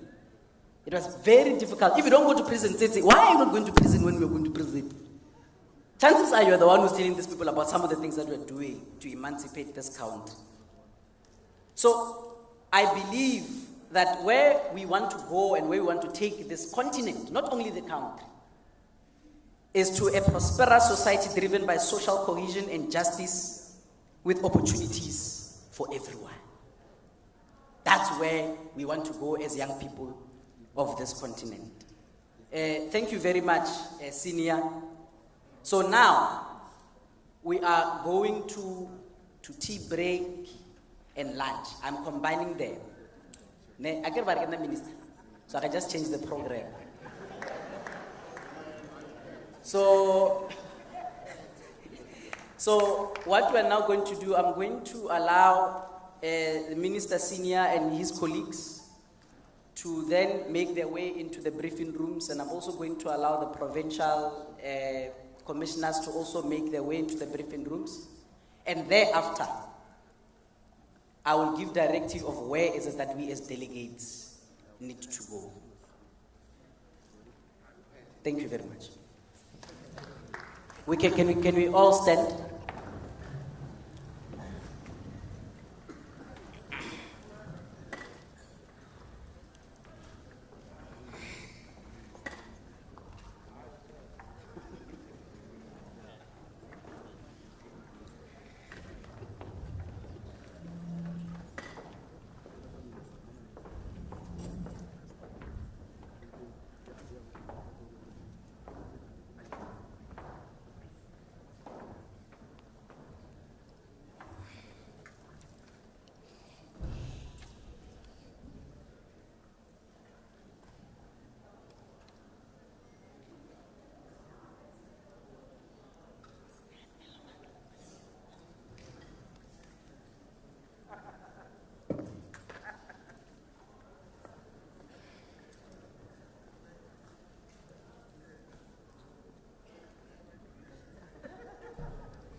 All right, we may be seated. Thank you. Hey, bahambile now.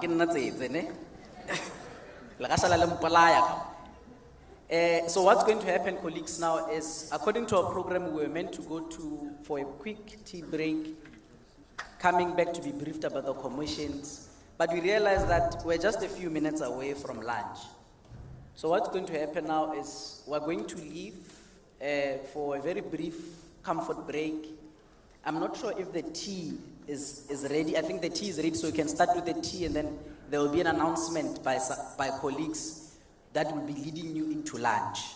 And only after lunch, only then, at 3 o'clock, we'll be making our way into plenary to get a briefing on the commissions, and that's when the commissions will start.